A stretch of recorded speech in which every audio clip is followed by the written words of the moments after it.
is usually not looking like All this right. with Rangers taking off place. Hey guys, welcome to my stream. Today we are going to be leveling my Warlock. Welcome to my stream. Today we are going to be leveling my Warlock. Oh, and we're also going to be watching Unstoppable. Rubby's Warcraft 3 Tourney in the background. So you're going to hear that dialogue, that sort of casting in the background. It's just too cool. Can't miss it. Too good. Mute these. Gotta mute these before I get some feedback loops. Okay, watching my YouTube streams. Give myself a like.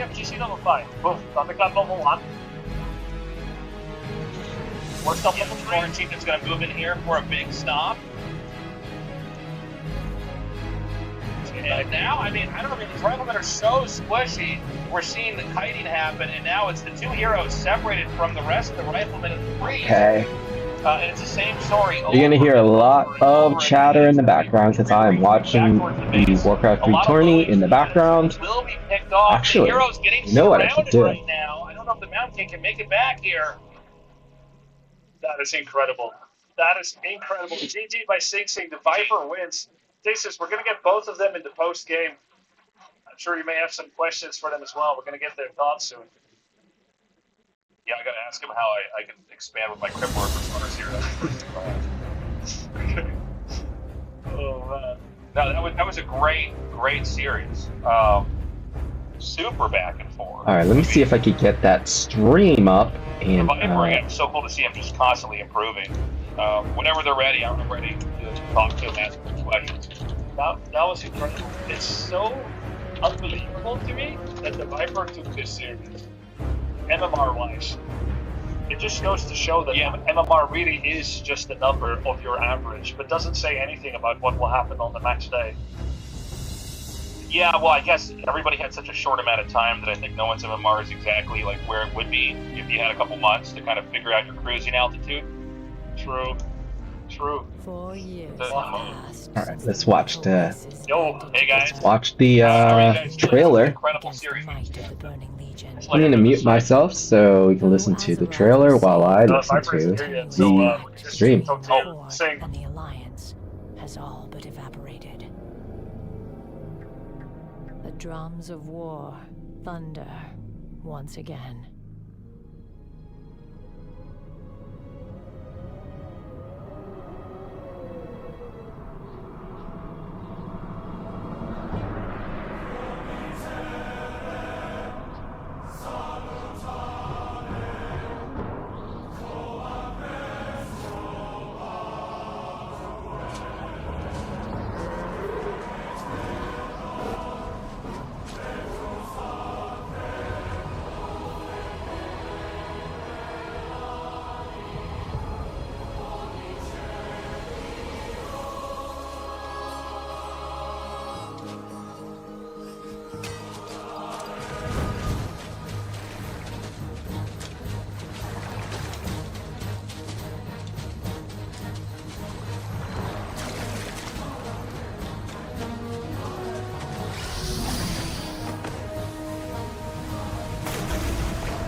All right. What a video. What a trailer. I'm psyched to play. Let's get into the gameplay screen. But meanwhile, what I would like to do is pull up the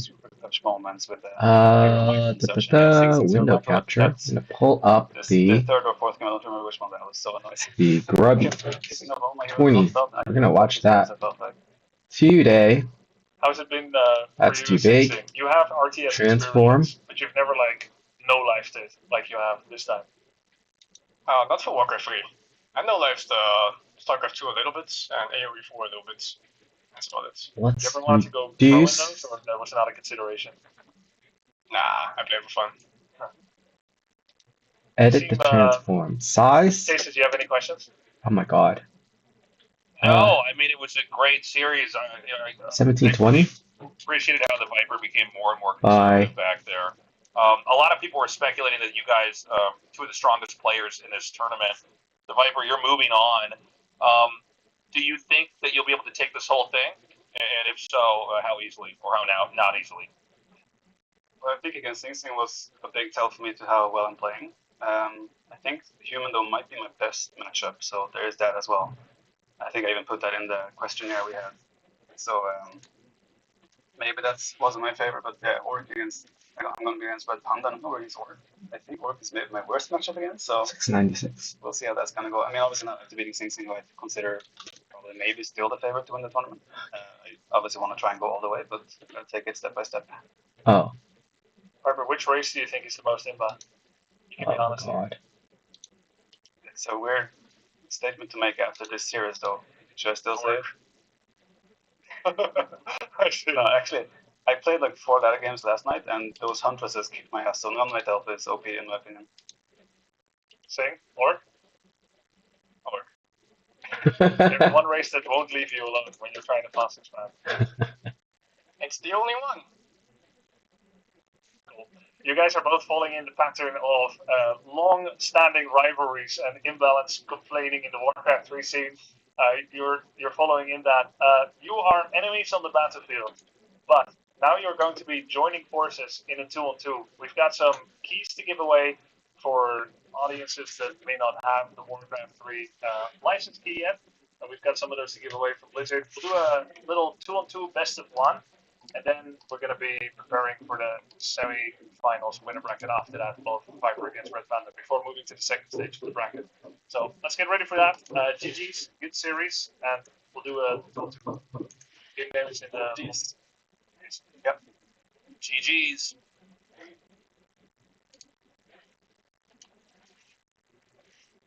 Okay, I have moved all of them away because Stasis is going to be playing. They're going to be joining the 2-on-2 teams. It's going to be Red Panda and Tasteless against Sing and the Viper. No doubt they're going to do like a little bit of planning, like how shall we play this out. Why is the schedule changed? It's not changed. It's always like this. Why the schedule change? It's not changed. Why the schedule change?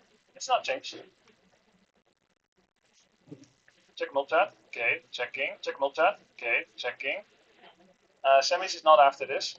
Semis is not after this. Oh, okay. Oh, no. Oh, okay. No. Wait, where are you? That guys that you join. Oh, okay. No. Wait, where are you? That guys that you join. You don't have to try to join. Okay. Oh, okay. Okay. Yeah, I guess I remember. Yeah, I guess I remember. It's the other Corvus first. Let's see. I announced myself. You don't have to join.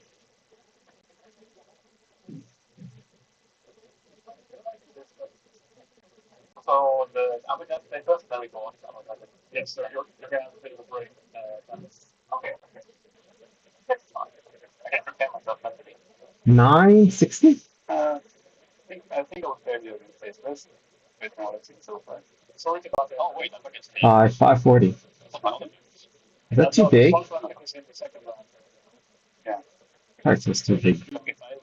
And also, I want to get rid of this chat stuff. I see. Alright. I informed the wrong link just now. We have another quarterfinal winner bracket before semifinals. Again, so we have a little bit of break time. Yes, my estimation is that your break will roughly amount to 4 hours, but keep an eye on the Am I muted? It would be alright if I don't know. Yeah, yeah. Back later. I'm gonna mute. I know what I could do.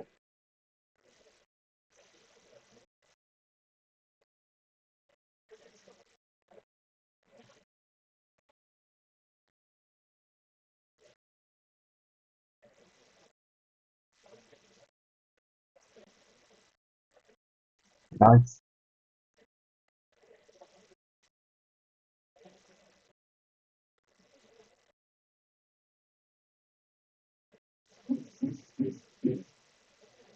I'd like to win a Warcraft.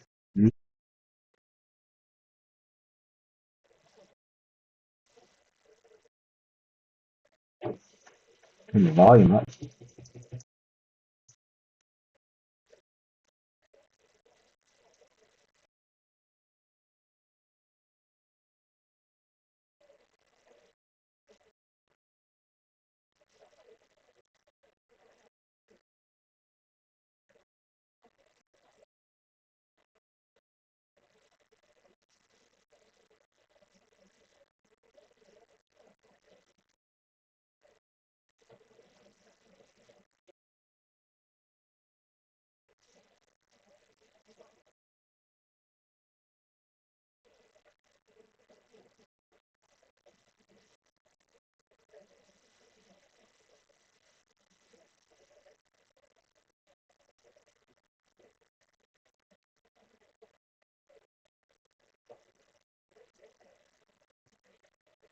Okay, actually, now you don't hear.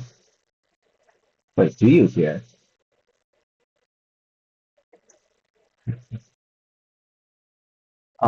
Now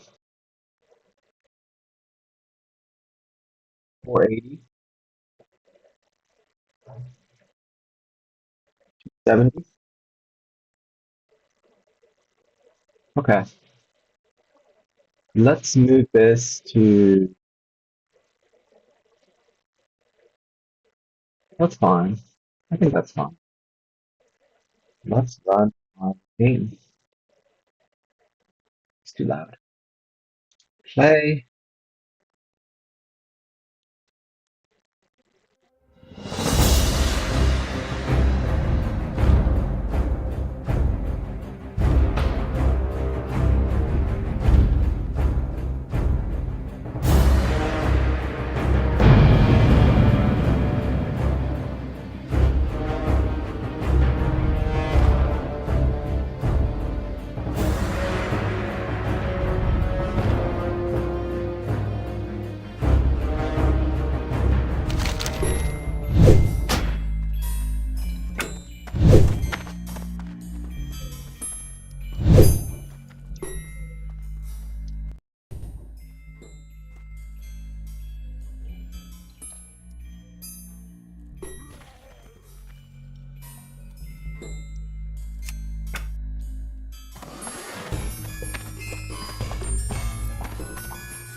Oh, so funny.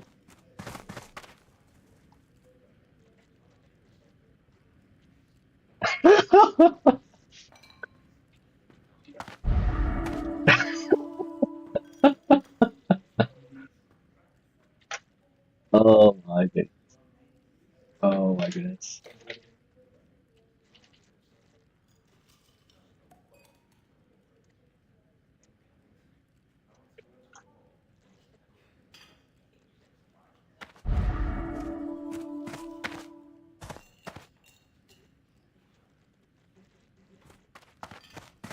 I'm gonna put it bottom right. Bottom right? That's better.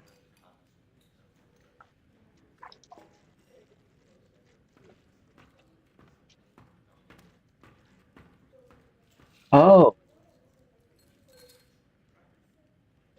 Captured audio. Yeah, but 2-on-2 first, Viper. Hey, does anyone have his number? Wait, let me message him. Okay, you should That's be what able you to told hear. him? Yeah, but not now. First the 2-on-2. Hey, can you still play the... Is he already offline?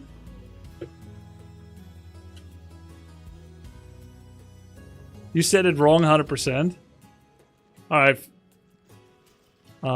Did you already go off stream? I may have miscommunicated. I meant 2-on-2, then 4-on-4, then break. No, it's okay. I mean, we can just do it later. Shall we just do it later?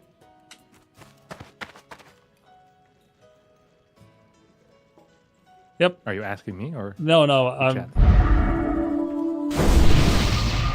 It's okay. said it wrong, We'll delay the 2-on-2. Let's go to... But, wait. We do have to know if the others are ready, though. Otherwise, we spring it upon them, thinking they still had time. Tommy K. Lakari. Let's check with them.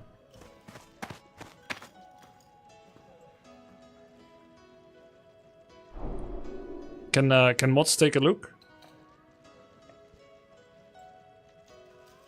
You can't delay Grubby Tasteless? Oh yeah. Can you play it now? It's better. Tasteless has to go to...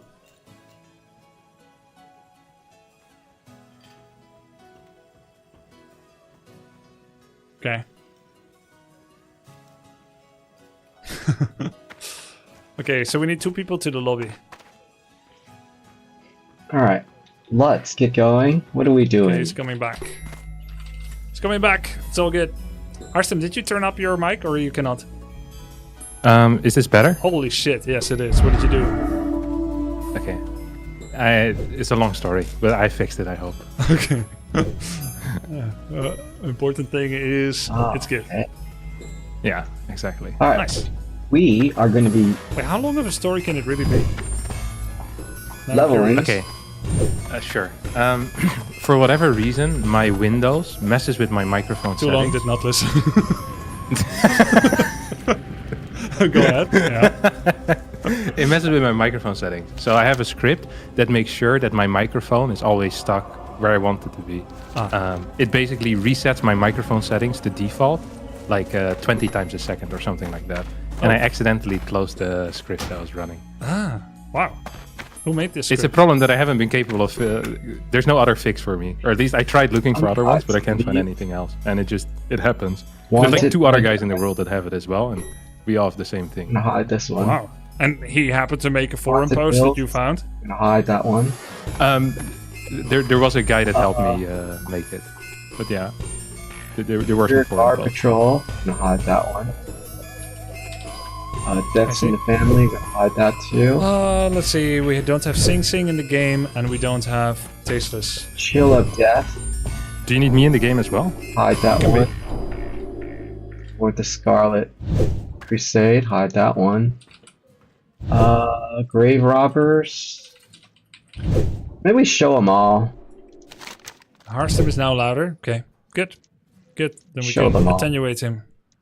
Let's show them all. We're just gonna run around the map and do everything. I think it'll be okay. I don't think we'll out-level everything. Wait, what level are we? Viper, Sing Sing are going to be playing level together. am I? Tasteless is in the lobby, so we're just waiting for 8. Sing I Sing. don't think we're gonna get 5 levels. Sing Sing think he has a break? He's been hard to reach, honestly, during this. Wait, actually, I can see where he is on webcam. So level 6. By the way, Harstem, if you want the webcam overlay from my mods, you can ask for it. Should I go? It's too late. I don't do well under pressure, and I'm terrible with technology. So I'll keep it troubleshooting. like this. It's fine. Okay. It's pretty easy. Like, when you're not actively casting, if you're casting another series, you can figure it out in between. Okay, I'll do that. For now, Alright, this is I'm too. going. Yeah. too much. Yep, sounds good. I'm just a poor orc player after all. Which is the weakest race, right? Exactly. Wait, you went on a night elf stint, didn't you? I played Night Elf for a month. I played Orc for a month, and then after like 2 weeks of Human, I quit because I wasn't feeling it anymore. Oh, you played 4 months. Not 2.5. Oh, 2 weeks. I thought you said 2 months. Human broke you. Yeah, I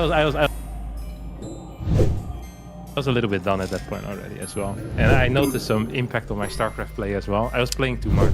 Oof. It's so easy to get stuck in a new game as well, where you play a crap ton and then it's not good for you. I've seen it in everyone. Warcraft 3, as it turns out, is a pretty good game. And It's too addictive, I think, because all the losses when you're playing at your level, they feel like you can undo them. You know, it doesn't feel like it's like, that was pretty close. You know, if I just had not lost my hero 4 times to the creep, you want to end on a loss and you play the entire night. It has happened a couple of times. So you're not in the game. I heard what you said. I can't respond because I have to quickly launch the game. But what I will do is I will stream the game to you. And then you can watch it from my Discord. Yeah, sure. Okay, let me set that up. I also need to set webcams up.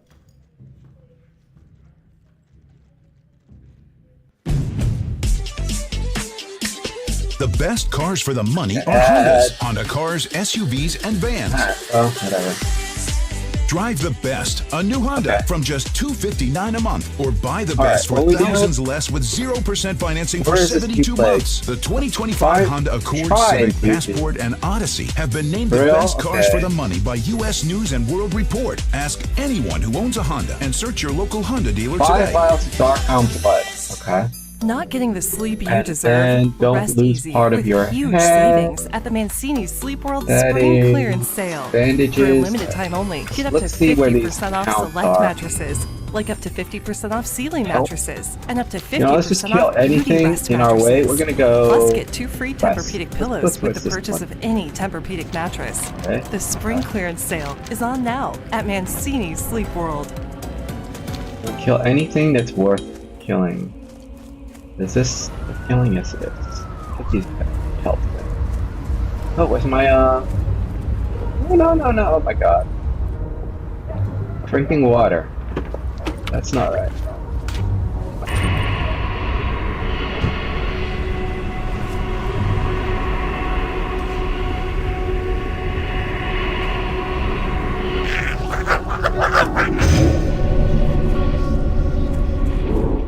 We killed my... Win the ultimate Elgato gaming setup for you and your squad. Buy Trolley to win.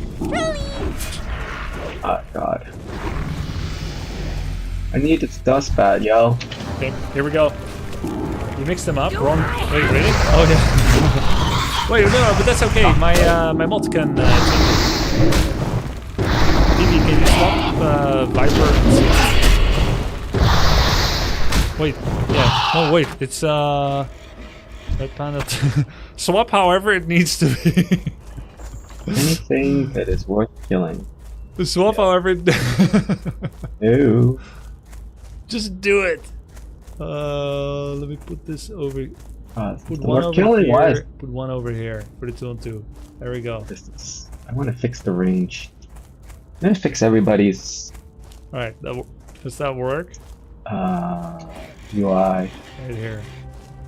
Let me fix Bam. this. Whoever needs to be on those. I want a consistent UI across all. No, my... it's okay, guys. The mod with the webcams, he's gonna be able to change the rest. Right?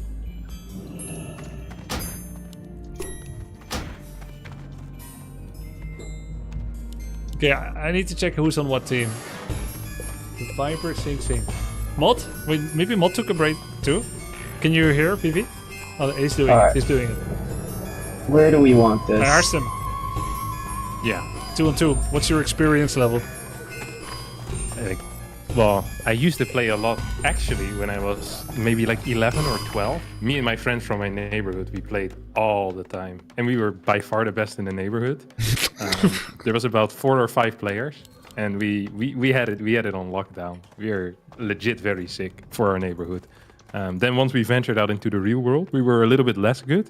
And ever since that realization, I haven't played any real 2v2. But how do you play Warcraft 3 against people in the neighborhood? Was that like the cool thing people were playing? Like kids were playing back then? No, but I wasn't cool. Like I play. the not so cool kids were playing Warcraft 3 together. What do you mean? I know what the others were doing. Probably getting late. Well, maybe not at 11, but... What are you saying? What are you even saying? Warcraft 3 is super cool. Right now it is, but growing up, we were having a very tough time. Wait.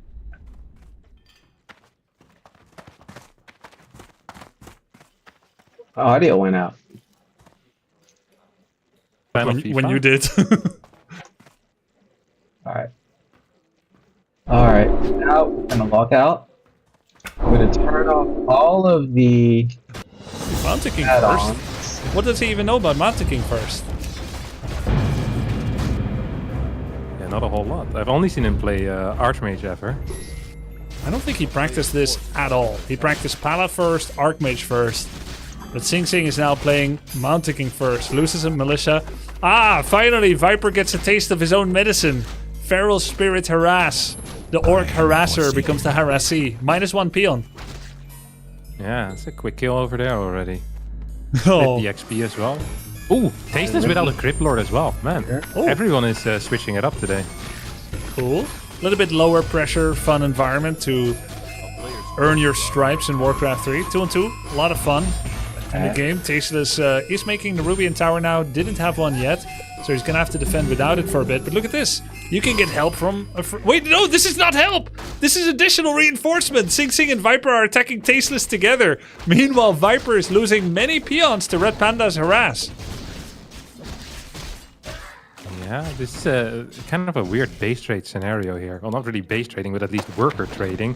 Tasteless has some really low ghouls as well. And oh, 6 around there by Sing Sing. What the hell? You see that?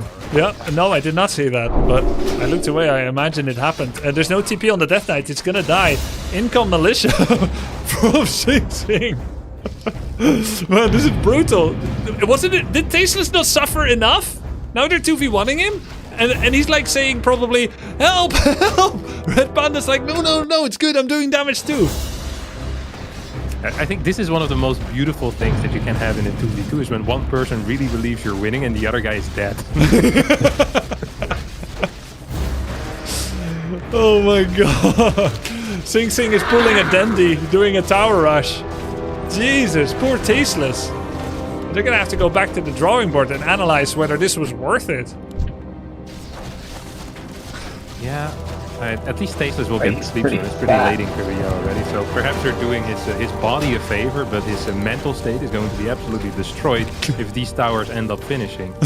3 scout towers. Was this lumber? Oh, his lumber mill wasn't done yet. Yeah, there's no lumber mill, so it's 3 arcane towers. That's a lot of minus mana, not a lot of damage.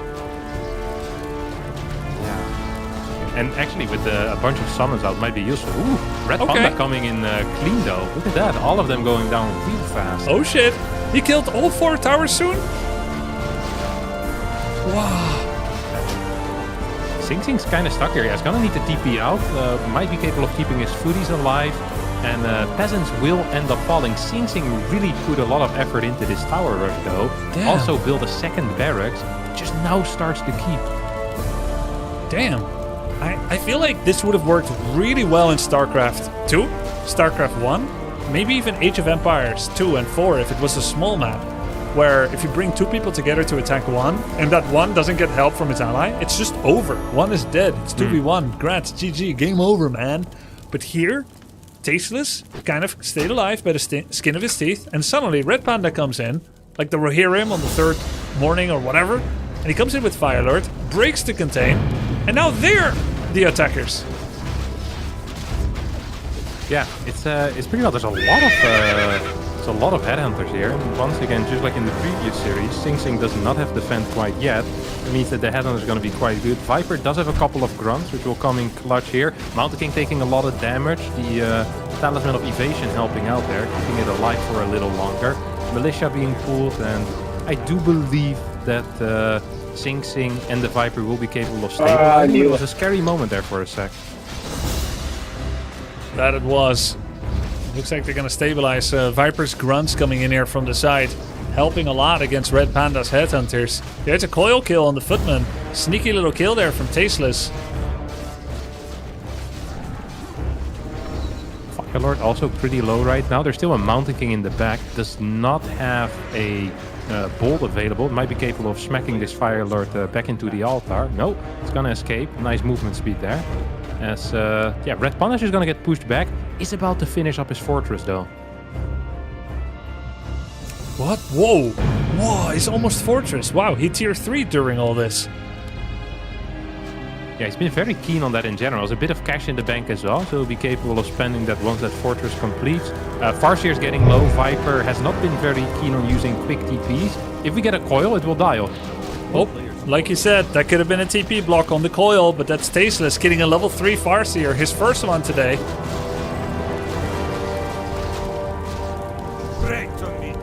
Viper pumping out his units, getting his Raider out, getting his Grunt and Headhunters out. Firelord has fallen as well. Okay. Oh, another coil on the Farseer. Wait, Tasteless. Did this just get rehired from Tavern? Yeah, it got rebought from the Tavern. Now we have enough, energy once again. Oh my god. We go. I just killed 2 level 3 Farseers. Tasteless is level 3. He's back in the game. He's owning. 13. Oh my god. A couple of ghouls out still too. Mountain King now coming back. We are going to get a bolt. Tasteless attempts to surround. Is perhaps going to get surrounded himself. But the Unholy Aura might be capable of escaping despite the hex. Failed surround out of Sing Sing. Tries again. Fails once more. Can they kill this Mountain King? It is pretty fast, but it is also very low. Can he kill the Death Knight? He's running away. Death Knight soon will have enough mana to do a coil. It might actually be the Mountain King that gets attacked back. Creeps are getting in on the action a little bit as Viper might lose a grunt to that natural expansion camp. Red Panda tries to send his headhunters back in through the expansion. Everything is dying. What a mess. Okay, where are we at? Sing Sing gets the tier 2. He's making a Blood Mage and is getting an Arcane Vault in his power building. He wants to heal. Alright, where's Tasteless at? No second hero, making Fiend. He looks pretty low econ. I guess he made a whole bunch of ghouls before. Elite, right? No elites? Yeah, I think he's just kind of been trickling ghouls into the opponent's hero. There's a random Shadow Hunter here in the middle of the map, by the way. I'm pretty scared for it at this moment. What is it doing here? I think he was chasing the Death Knight back when the Death Knight still had low HP, but it actually managed to regain quite a bit of that HP. Tasteless with a quick creep here as well. Actually, very solid call here. He just killed the item. Tasteless just killed the item drop. Wait, what? Yeah, he killed the item drop. He attacked the item on the ground that he just farmed and killed it. I think that is a mistake. I don't think he intended to do that. Of course it is. Well, actually, Harstem, you never know. It's a big mistake. I don't even know what it was. Mountain King. If he gets a bolt off, that could be trouble. He needs to TP. Tasteless needs to call it immediately. Just TP or you're gonna lose more HP. You might lose an extra unit. Just get out of here, buddy. You don't want to be here. There you go. Okay. Could have probably done it quicker, but this was absolutely fine. Red Panda probably doesn't want to be in the middle of the map anymore either. The boots on the Mountain King make it a very scary hero to be around. Yeah. Tasteless heading to tier 3. He's got a bunch of ghouls, bunch of fiends. He's got quite a big lumber bank. Uh-oh! Red Panda in a 1v2. All his headhunters are in the thick of things. There's Ensnare on his Tauren Chieftain. That's his 3rd hero. He gives TP. Panda is going to be able to TP out with his Tauren Chieftain. But unfortunately for Tasteless, he's coming here to help and he doesn't realize he's now alone. He needs to run. Oh, he's cooked. Not the greatest communication there. We're going to get a Raider Ensnare. Oh no! Misses! Animation cancel. Oh my god. Oh shoot. Oh hell. Yeah, that should be it for the Death Knight at least. Shouldn't even pop the potion because you're gonna lose it anyway. Might as well try to preserve that potion for a later time, as he'll need to rebuild that ASAP. Red Panda's trying to come in and save his body, but it's going to be so difficult. The Berserker upgrade isn't done yet either. This is painful. Very painful. Tasteless without a hero takes 90 seconds to finish from here on out. That's a lot of attack in his base. Red Panda is going to come in from the back. He doesn't have Town Portal, so if he gets caught, it's bad. He sees an opportunity maybe to go for the Shadow Hunter, but he gets blocked. In comes Sing Sing's Mountain King, looking like an impenetrable fortress. Goes in with the Thunderclap, level 2. Torrent Chieftain getting storm bolted. Maybe we raise it. Ooh, now the Mountain King is actually falling a little bit lower as well, so we'll need to be careful there. We get a hex on the Torrent Chieftain, but not a lot of follow-up damage. Shadow Hunter perhaps could end up dying here. It is falling fairly low. Yep, it does go down. Berserker upgrade has finished. Can we perhaps try to target down this Mountain King? I think that is going to be the plan here for Red Panda. Yep, looks like the best play. There will be a Thunderclap, but he's definitely going to die. There's double ensnare. It's not going to be without a price. There's a target fire back on the Fire Lord, but the Mountain King will go down. So Red Panda and Tasteless hold on for dear life a little more. Blood Mage is pretty much out of mana here as well. We have another Wolf summon. Good lord. When is that hero coming back for Tasteless? Okay, Death Knight is like 90% done right now. That's going to give a nice little boost to the movement speed, as well as just having a hero there for a coil. Maybe some extra damage output. The ghoul count is pretty decent. There's 2 fiends in the back, and the Black Citadel is helping out as well, of course. Double heal pot on Tasteless right now. He's got a decent chunk of money. Didn't make a second hero just yet. He's remaking Graveyard. He currently cannot make statues or destroyers or anything like that. Nice coil, kills a grunt before he gets siphoned too much by the Blood Mage. It's a good defense by Tasteless and Red Panda. But where does this leave Red Panda? He's got a bunch of Zerkers and Raiders at home. Firelord is still dead. TC alive, and both of them are hiding in the back. Where's Sing Sing headed towards? He's still making Footmen, even though he's tier 3. I wouldn't mind seeing some Knights in here. Yep. He's gonna throw down a Griffin Aviary instead. And on the other end we have the Viper, who has Barracks, Bestiary. I feel like he might throw down, might try to go for some Torrents here at some point. Viper has 1600 gold. Yeah, he probably should spend that. Alchemist third for some healing spray. Okay. Interesting. Not good. Interesting. I mean, a very unique play. Different from what we've seen before. Yeah, different from good. Yeah. Raiders once again coming in. Wanted to hit that Death Knight. Instead, we'll just go for the Fiend. Red Panda coming in from behind with a Scroll of Speed. Firelord isn't here quite yet. We'll go for a surround on the... Well, not really a surround. An attack here on the Farce here. As Tace is also putting in some work from the right side. He's got quite a nice army with all those skeletons. Not sure why he doesn't have a Lich. Oh, he's making a Dreadlord right now. Oh, he does have a Lich. The Lich is AFK in his base. Dreadlord is being made. So we're looking at the 3 heroes. But they're not quite in the fight yet. It's gonna be real exciting when he reinforces with 2 heroes at the same time. It's a rare move. And we'd be like, wait, you have 2 altars? Oh, he also bought the Orb of Corruption, which is an actual game changer majority of the time. Not losing your Death Knight also is a game changer. Might be capable of getting it out. No, he was very close. He tried moving all of his units away, but it didn't quite work out. These grunts most likely are gonna fall if Tasteless just continues attacking them, but no, he has bigger plans here. I'm not sure what those plans are, but for now it's just move commanding. Nice surround. There it is. There's the Tasteless trademark surround. He's very good at these. He hasn't always had a chance to fully use it. But that's a surround on the Blood Mage. Should lead to a kill. But hold on a second. There's 3 types of healing here. Paladin, Heal Wave from Shadowhunter, and the Yellow Shower from the Goblin Alchemist. The Blood Mage does not go down. Tasteless in this 1v2 didn't have enough DPS to take down that hero. I think they're in a little bit of trouble here, to be honest. The Viper still has enough cash. He could theoretically take it into the next game as well and be fine. Red Panda is pretty much out of cash. He's 33 supply. Tasteless is very low in supply as well, and needs to revive 3 heroes still. Tech-wise, I'm also not loving the position of the Red Panda Tasteless team. Yeah. They got basic units. Looks like Lapis, Concoctor, and Tasteless Base is trying to make a little some happen by himself. Getting those fat 58 damage auto attacks off, but he's being slowed a lot, and it's annoying. He's leaving. He's at it. Another bad night out.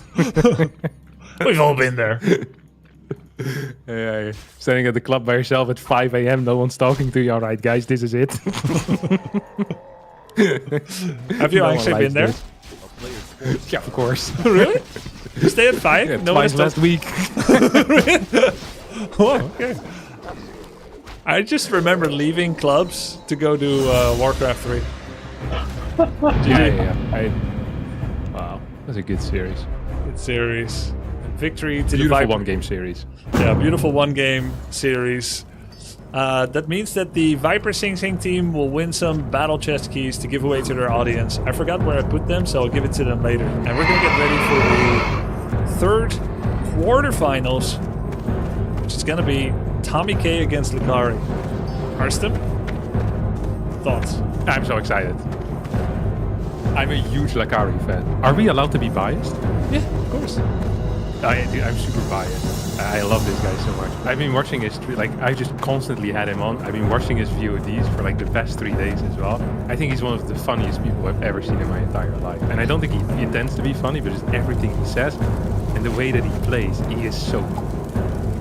It's different, right? He's not a Demon Hunter standard Andy. He likes cute heroes, he likes different heroes, non-meta. You know how in chess, when someone makes like a new move that hasn't been made before, and they go like, oh, this is a completely unique game. He has that every single game in like 5 different ways. He's a real explorer. He's like the Marco Polo of our time, in my opinion. I've seen him go for like Warden into Priestess of the Moon, and then there'll be like a random Keeper of the Grove running around. It's like hero combinations that no one has done since like 2002. Like, he always goes Archer, Huntress. This guy is he's the most fun player to watch by far. And also the hardest working, which I think is extremely high test. I'm a huge fan. He's 25 games a day over the last 3 weeks, on average. Yeah, and he took a day off as well, so that meant he grinded even harder for the other days. Well, he did play off stream sometimes. Oh, really? It's still cool. This one day he played 50 games, 25 wins, 25 losses. So sick. What is your worst day ever? Do you remember it? What do you mean worst? Like win-loss wise. Oh, no, I don't remember. I know that I used to play about, at my max, like a sustainable, useful maximum was like 42 games a day. Yeah, I think it's good. Warcraft 3 42 is a long time though. Yeah. Way longer than StarCraft 2. Even more when you're asking people to practice with you, because we didn't have a working ladder. You had to ask people on Skype, want to practice today? And then you have to wait for an answer. It was all via Skype. I would wake up, I would message like 4 to 8 people and try to set up practice over the entire day. Yeah, that's so different times, eh? Different times. Game name is always going to be in the Tommy K. Lakari thread on my server. So you can join via that. Map 1 is going to be Northern Isles. What do you know about Lakari outside of his Warcraft 3 venture? Nothing? No, nothing. Yeah, so he's new to you. No. You discovered him through Warcraft 3. Yeah, like maybe 4 days ago or something. Oh, cool. Because I was checking the website and I saw that there was one dude that had like more games than 3 contestants combined. I was like, who the hell is this? I started watching him. He completely values the wrong things a lot of the time. And he gets upset about things that while he's winning, and then things that should bother him don't bother him at all. It's just Examples. It's just so interesting to watch. Examples? So yesterday, he crept to level 2 with his Warden against a human, and then he lost 2 Wisps.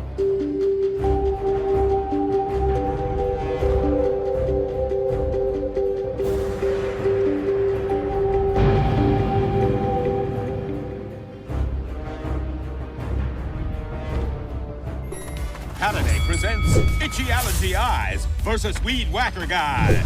And the winner is Extra Strength Halliday. It relieves itchy eyes fast and works all day to prevent the release of histamines that cause the itch. Halliday! Bring it on!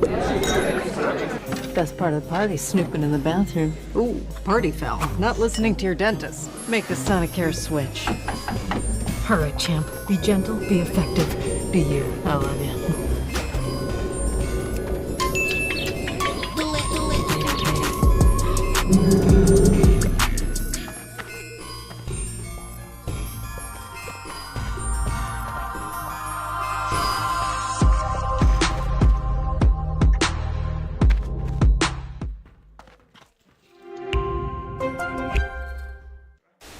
Well?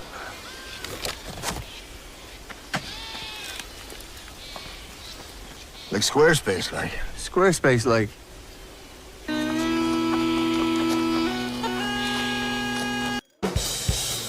You're not listening, okay? Look, Pinky, sorry. Look, I am 12 minutes away from the office. I am walking here as fast as I can. What do you want me to... My bad. Whoa, my car just saved a guy. That was crazy. Yeah, no, I'm absolutely not going on another date with him. He wore flip-flops on a first date. Do you think I should ask the players?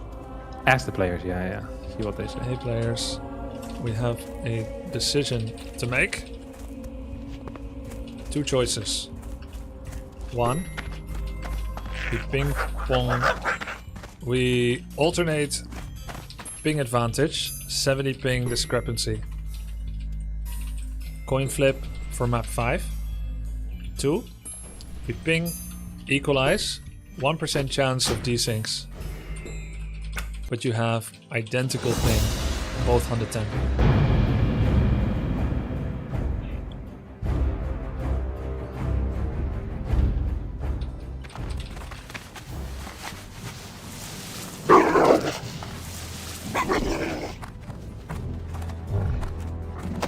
Lakar is fine with both.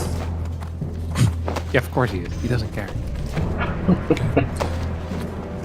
We're gonna alternate then. We'll do ABBA. Starts on Lack host, then Tommy host. Twice.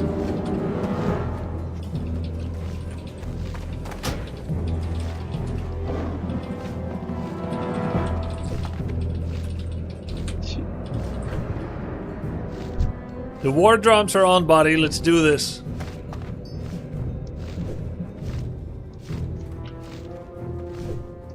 I'm so excited for this.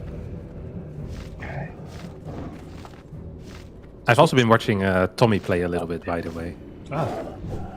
Tommy's an interesting personality. He also grinded hard. Yeah. He got upset a little bit more how I would have gotten upset. Like, he fell in my patterns, you know? I enjoyed that. Look at him, he's amping himself up. Okay, quick background on both players. Lakari has played Dota 2. He is immortal in Dota 2. He also plays a lot of gacha games with cute waifus. It's kind of his background. Okay, webcams are flipped. Good. So he has strategy game background, but he's kind of new to RTS. Very, very new to RTS. And that's his background, and then I met him through the World of Warcraft event that Sodapappen and Miskiff put up. OnlyFangs Season 2. And that's how I got the idea to invite him for this event.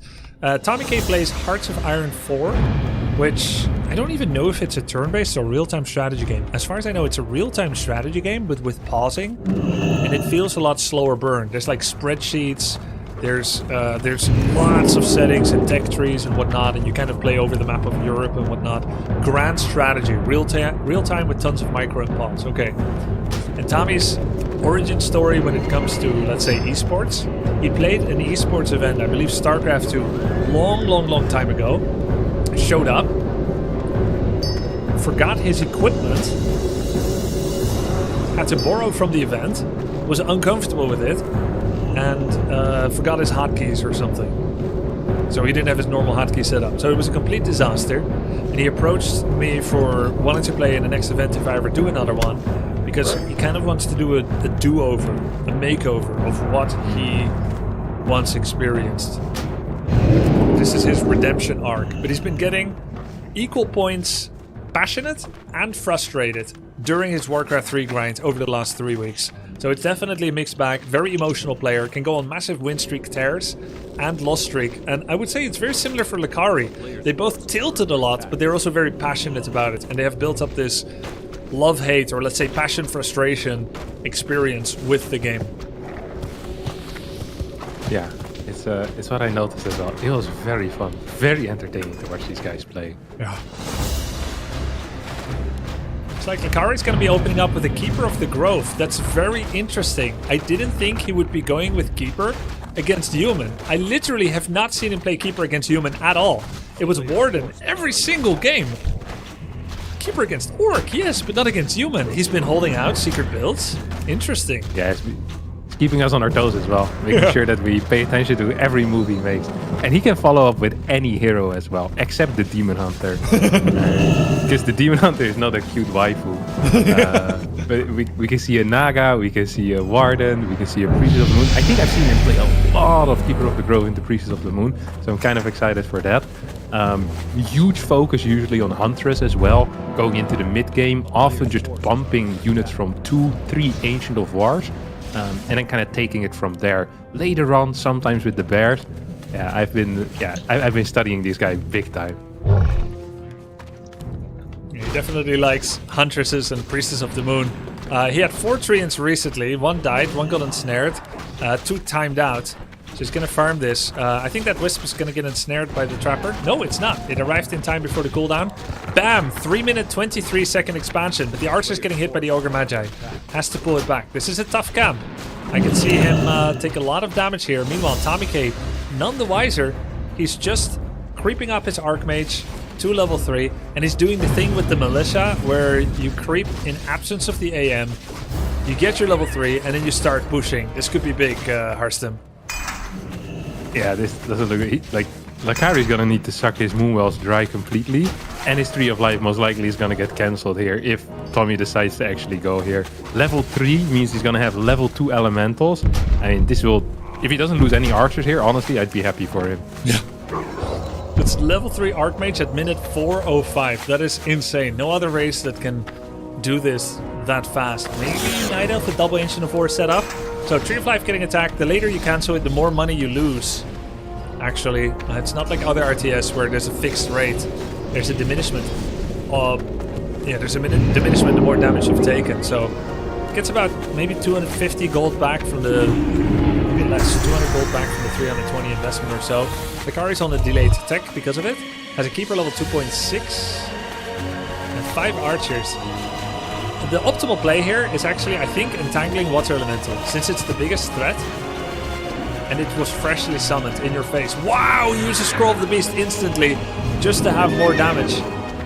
Surround by Tommy! That's an instant TP here, no? Yeah, should have been faster. Yeah, it should have really been faster. There's a little bit of juice in some of the Moonwell still, but it's going to be hard. This Fat 3 is not going to hit because it's stacking into the Tree of Ages over here. Can we get a Wisp Detonate on 2 of those Elementals? That would be big. It's going to put him into level 3 instantly. Is he going to go level 2 Entangle then? Yeah, should be. And nice. He's got the level 2 Entangle. Did it on a healthy Footman as well. That was really good. The triple Wisp was so important. And he got all 3... FUCCBO. Alright, fuck it. Fuckboy69. aka Tommy K. He's down to no mana, no water elementals. Was a really good pressure initially, but Lakari has survived for now. Did lose a good chunk of wisps there, Hurston. Yeah, that sucks for him, but he actually has quite a bit of lumber still in the bank, and I think he's planning on re-expanding. Tommy here wants to go for another attack, and he's gonna come in right as Lakari moved out. Lakari's not gonna be happy with that, as he's gonna move back with his 6 archers and his Keeper of the Grove. Ancient of Wonders will get cancelled, at least I hope it will get cancelled. Wow. Yes, nice. Good response times here out of Lakari, honestly. No Hunter's Hall for Lakari. He is re-expanding. This one might fly under the radar. Surely you wouldn't be so ambitious to expand again while I'm actively attacking you. Yeah, it's kind of a wild move, but I love it because of that. And ooh, we're also getting the archer range. Oh, he's been playing some Hippogriff Rider stuff as well, no? Against rifles, though? I mean, I guess you could if you entangle well and you keep priest count low. Theoretically possible. You can tell somehow. You're really good at reading people, Arstem. You can tell that I don't really believe in it. Yeah, well, I know the stats on the Hippogriff Rider, and I know you've played this game a lot, so it would be unlikely. This rifle entangles are the correct play here, I think. Does need to be careful that the Keeper of the Grove doesn't get cleared. Attacks the other rifle with his archers. The target fire here is very good. Yep.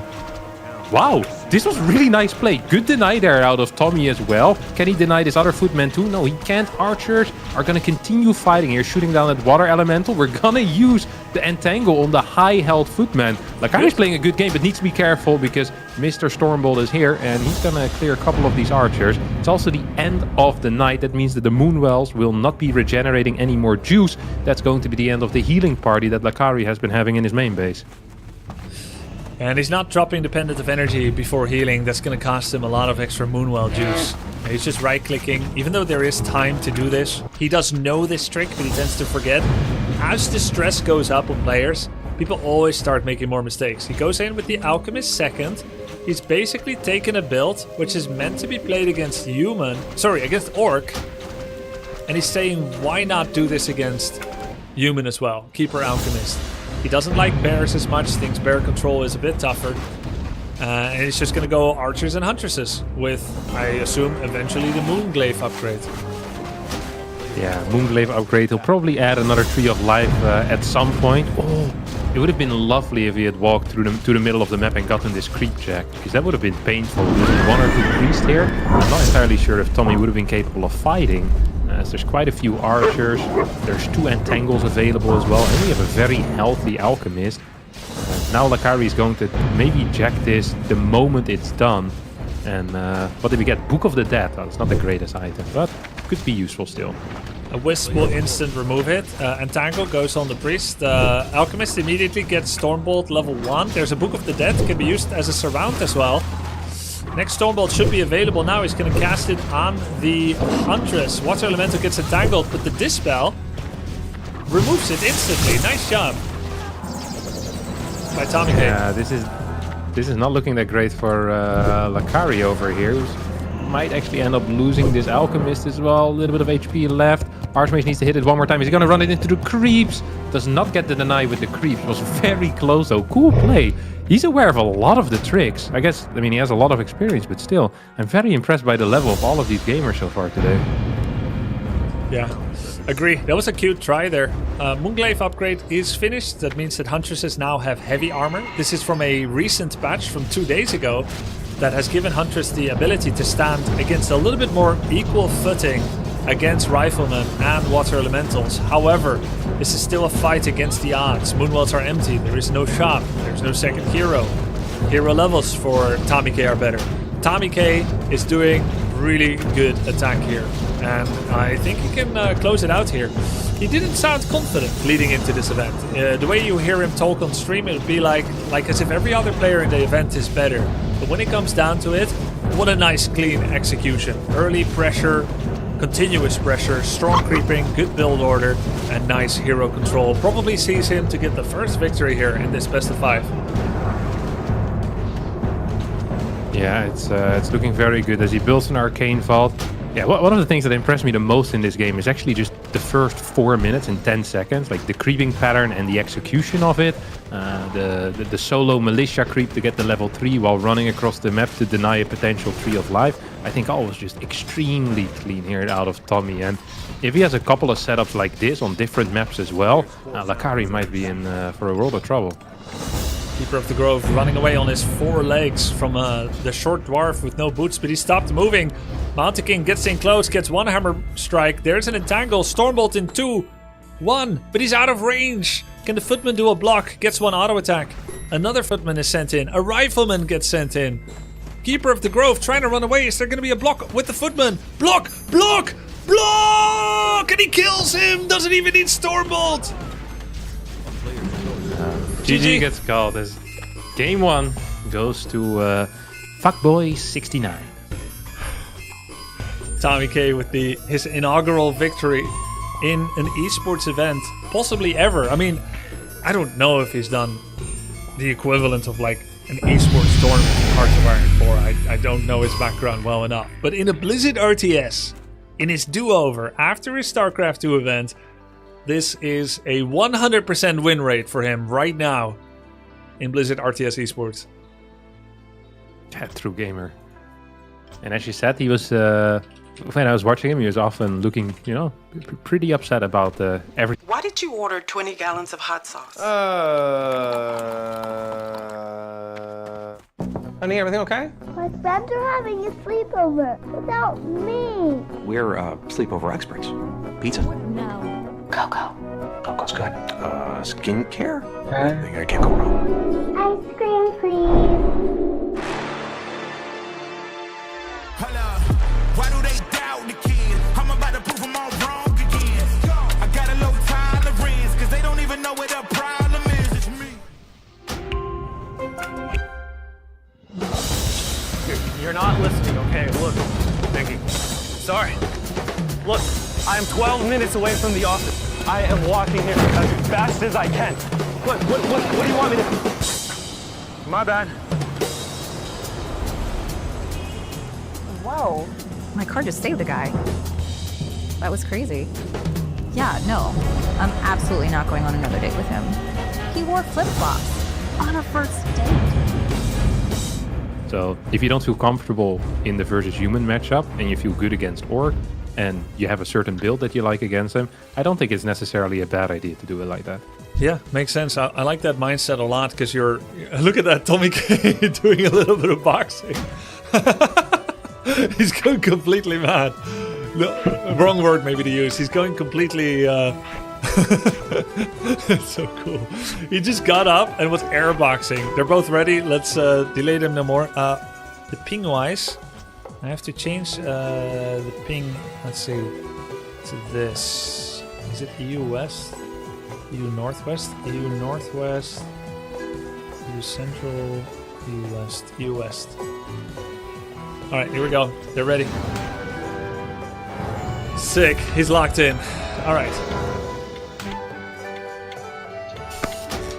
But yeah, Lakari seems a little not very... I think Lakari said Tommy K was the opponent he wanted to face the least. Because even though Sing Sing might be a higher MMR right now, Tommy K has the most aggressive style with that Archmage level 3 rush. And that's where Lakari puckers up the most against that early attack from that Archmage. It doesn't give him time to find his footing pretty much. Yeah, makes sense. I mean, I feel like if Lakari would be left alone just for like another minute or so, I do believe that Tommy would have been in some trouble, right? You have a level 3 Keeper of the Grove. Yep. You're going to have an expansion that's going to be up as well. Like, that is not a great look. Yeah, exactly. I agree with that. Just looking at Lakari, you see a hardworking player that has gone from not knowing a lot about RTS to really getting the hang of Warcraft 3. He loves the game, even if he's sometimes frustrated. But his early game and his resilience against early rushes is his weakest point, for sure. Like, just the precision of micro. Actually, I feel like he handled that micro really well initially on the first Archmage attack.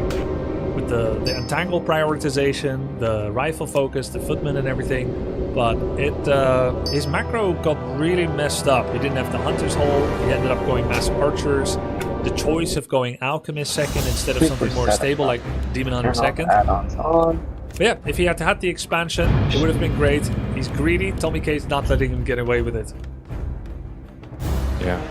Well, we're gonna see a Warden first here, and now for the people that are not aware, usually Warden first is played solo for quite a while, right? In Elf versus Human, because you really want to get high XP on that. Yes. Get the Fan of Knives. Lakari doesn't play it like that. I've often seen Lakari just add a Naga the moment his tier 2 finishes up. which is a combination I personally hadn't seen a whole lot before. But he seems to be keen on the Naga in general. I'm curious to see what he's gonna do with the Warden. He's done one heroing, he's done second hero. Bats. Stop killing my bats. After the Warden can be Pitlord, Naga, or Alchemist, or Panda sometimes. Sometimes Demon Hunter as well. I think Naga is kind of the easiest and the most stable. Akari gets level 1.8. You can kind of see that his flow isn't quite 100% the same. He's thinking about where to creep next. The Turtle 4, I believe, is his next usual camp. Whereas Tamike in the top left gets, in my opinion, the best item you can get. The two best items human wants to get is Lion Horn of Stormwind. That gives bonus 1.5 armor, aka 9% physical effective health on every single army that you have in an area around the Archmage. The other item being Robe of the Magi plus 6 intelligence. And he gets that devotion, it's sick. He's teching, not creeping quite to the same. Actually, he is. He's creeping as fast as he did in the previous game. I don't think this is level 3. It might be level 2.99. But a very early attack again. This time he's heading over at 320, Harstem. In the previous game, it was more like 340, 350 that he was heading over. Yeah, he hit level 3 at 405 last time. So this is really quick, but it's not going to be with level 2 elementals. Also, it is 337. That's so broken. That's so broken. That's uber busted. Yeah. What can you even do against this? A bit of a mistake, I think, is focusing the hero here with your Shadow Strike. Majority of the time, I prefer using Shadow Strike if I can angle on the foodies rather than going for a potential hero. Majority of the time, you're not really gonna get it, right? And it deals less damage. Yeah. 30% less damage. Both footmen get away. That's a deny. This should be a triple detonate on water elementals. It's the best way to get some XP and to reduce the DPS and threat. 1, 2, 3. There we go. Good. But Warden AFK, Archer AFK in the meantime. Not too bad though. Likari gets a good chunk of experience from that. Kills a footman here as well. He's going to be level 2.7. Tamike is going to send most of his footmen home. I think this is a much better start for Likari than last game. Yeah, much better start. Do we have an Arcane Vault? No, it's starting just now. So this Archmage taking this much damage actually is kind of frustrating. It doesn't have a lot of mana available anymore either, so an Elemental is still a little bit away. Likari, is he gonna take a Boots of Speed here? Yeah, Boots, Staff probably. He only has money for one, so he has to pick. So I guess it's gonna be Boots so that he can... Oh, okay. He sold TP. He sold Town Portal and Vault Circuit of Mobility, so full stats, interesting. Does not pick his second ability yet. He's currently at Shadow Strike only. This is a good practice for Warden players, because Blink is the one you don't want, but might be forced to use to get out of a surround. Fan is the one you want, but you don't want to use it at level 1 yet, because it's trash at level 1. So first, you see if you can get level 3, then you see in that situation, what's the skill you level up? Double Fan, Double Strike. Scammed. Yeah. Ooh, look at that. He's dropping both the items right now to heal up. He's not quite level 3 yet. He's 2 XP away. This is a really bad move out, I think, for Tommy. He's not going to be capable of achieving anything here whatsoever and might just give his opponent level 3 while not really getting anything for himself. He had such an efficient first 3.5 minutes, but the minutes after that have been anything but efficient. Oh, denied. That was really important for both players. Good job, Tommy. What do you think Tommy should have done instead? Instead of going all the way back home, regen, and then all the way back in again? Oh, sure, it's a little guy. Probably should have just gone for a creep somewhere. Whether it's going to be his own expansion or the green one nearby, just do something that gets you up. Once again, he's going to go across the map. This time, though, he might actually achieve something, as the Ancient of Wars have just started. If you can get a cancel on those, it's really frustrating for the elf. Well, Likari can just TP and... Hold on. Can he? Yeah, that's the downside of selling your TP for some extra stats. He's gonna pick up a potion of greater healing, gets level 3 as well. He wants to go for double wisp detonates, but maybe not the brightest play right now. Some good control there though on these wisps. Second Ancient of Lore is being targeted down as well. We do get the double detonate. Ancient of Wars moving back home for some extra defense. Ooh, it's gonna go for the Archmage. I much would have preferred going for the units here once more. Great detonate though. All three. Oh no, his archers were A-moving on the creeps. He never brought them home. That's so sloppy. That spell isn't ready. The detonates were good. He did a triple detonate on all Water Elementals, Mountain King and Archmage, so there aren't as many Storm Bolts. He has Greater Heal, so I don't think he's gonna die unless he doesn't use it in 3, 2, 1. Greater Heal, he's just gonna die. That's insane. Wait! The reposition from Tommy, he lost a little bit of DPS, so he doesn't get the kill. That's huge. He didn't scale, did he, on the Warden? You're right. He has 2 skill points unpicked. He's doing level 1 Shadow Strikes on level 3 Warden. This is the 4th level 1 Shadow Strike he's done already. Yep. And Tommy K is killing all of his own units. Yeah, he killed his own rifle too. Good lord. Tommy is on leash right now. He's playing very well. Still no skill points being added onto those. That's the 5th Shadow Strike. Just on level 1. A huge blunder, honestly. Ancient Protector going down. Do we have an Ancient of Wonders? Yeah, we have it in the back. That is really helpful. I'd love to see a Moonstone over here for a bit. Maybe just get a potion going as well. And please just use the skill points. Okay, there we go. He's getting Blink and he's getting level 2 Shadow Strike. But if he had that earlier, that would have been freaking huge for him. No cancel on the Ancient of War. No cancel on the Ancient Protector. These are insanely huge losses. Likari's down to 15 population. He really messed up a lot of things really bigly. This would have been a very possible hold if he just used his abilities, made some wisps and so on. But yeah, Tommy K definitely deserves this. He made some mistakes, but not as many as Likari. Another lore without a cancel. This is very weird. Blunder is played on Likari. I think maybe... Yeah, he was busy focusing on the peasants with his Fire Lord and Warden combination in the middle of the map. Yep. I think Likari's feeling the nerves. He looks very tense, looked tense leading into the series as well. Comes back with his Warden. Kept trying to blink over to the shop, but he has to dodge the bolt. He blinks over the Moonwall line. There's a Storm Bolt on the Fire Lord, which is surrounded. Fire Lord level 1 is gonna die, summons one more Lava Spawn. Mana Stone, Moonstone purchased for the Warden. There's 1 Archer left. Such as trash. Yeah, it's looking rough. Lore has finally finished up, but there's no tier 3.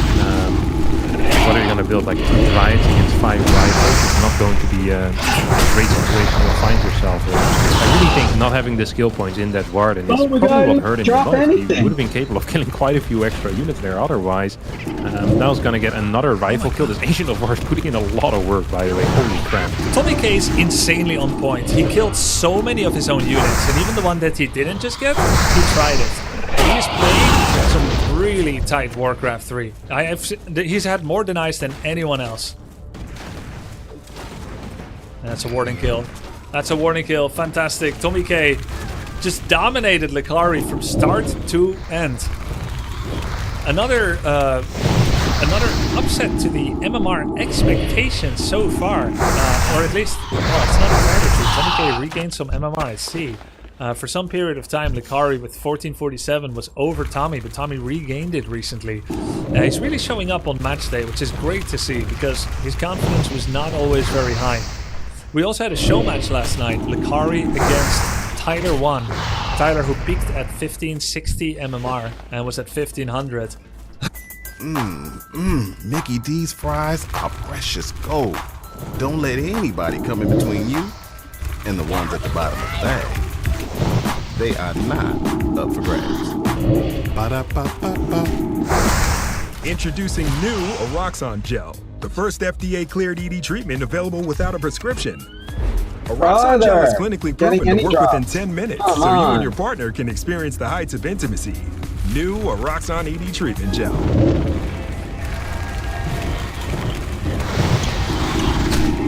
Broccoli, eh? Gotta eat them greens.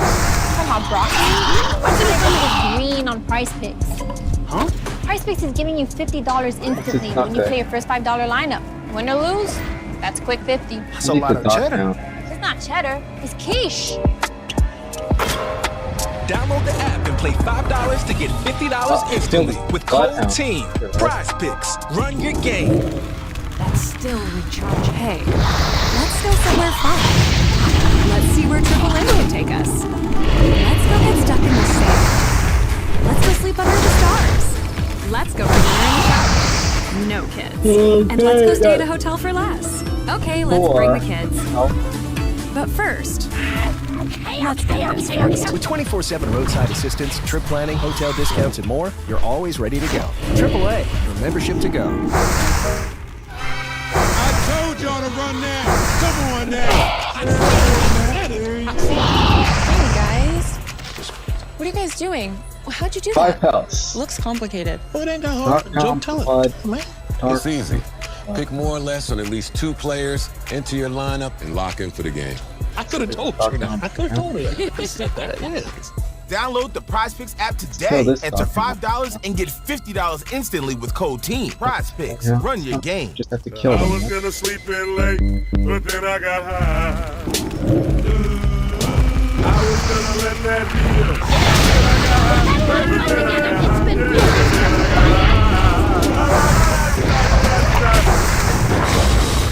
You're not listening, okay? Look. Thank you. Sorry. Look, I am 12 minutes away from the office. I am walking here as fast as I can. What do you want me to do? My bad. Whoa. My car just saved the guy. That was crazy. Yeah, no. I'm absolutely not going on another date with him. He wore flip-flops on a first date. The player. I mean, you're 2 weeks into practice. Do you really have time to spend hours and hours analyzing your specific opponent you might face? Not really. You need to work on your own level up, right? Your own foundational skill. Yeah. Yeah, it's tough. Very, very tough. Gotta be picking Hammerfall. It's also the one thing that really surprises me is that they actually have good creep routes, or at least somewhat normal looking creep routes on every single map. Like, there's so many freaking maps in this game. And I remember when I started, like, having a different creep route in every single matchup in, like, was it like 10 maps or something like that feels legit impossible to do. Yeah, yeah, yeah. You see that in some of them. They have 200 games and they're like, how does this map work? Where does my opponent spawn again? Yeah. That is fair as well.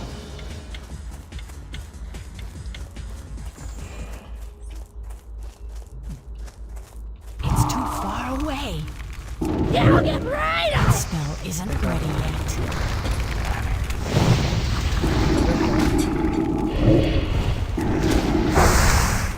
All right.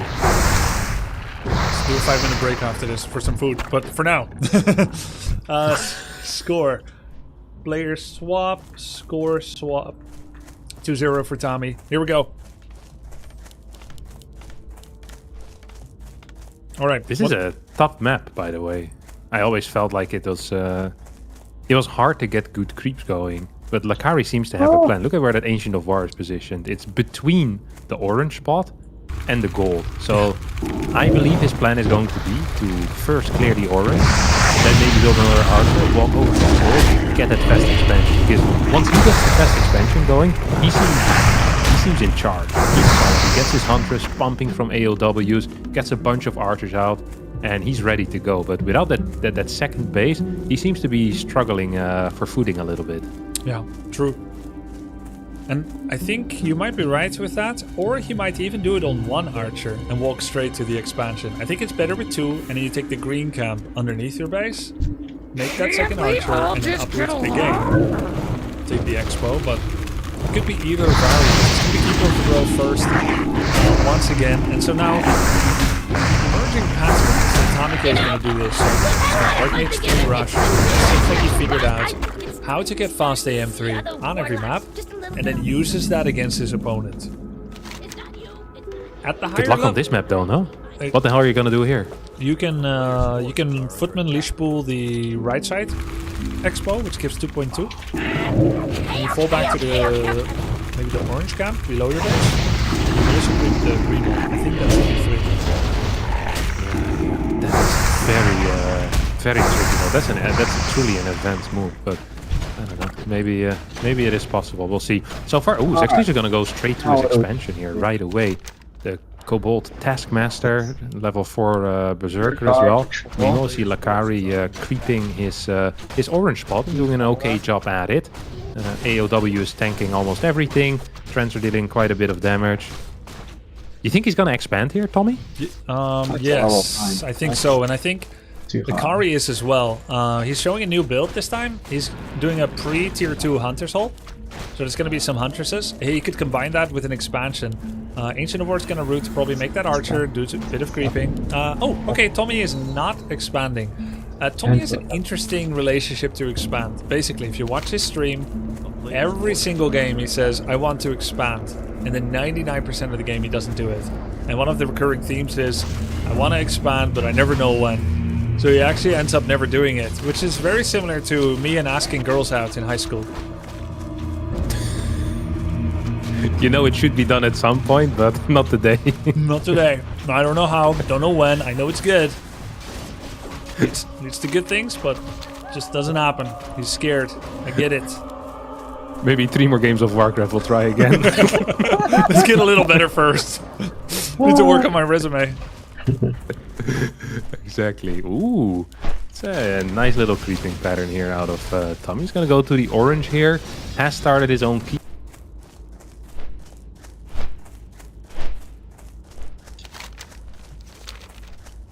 Cut out. Audio cut out.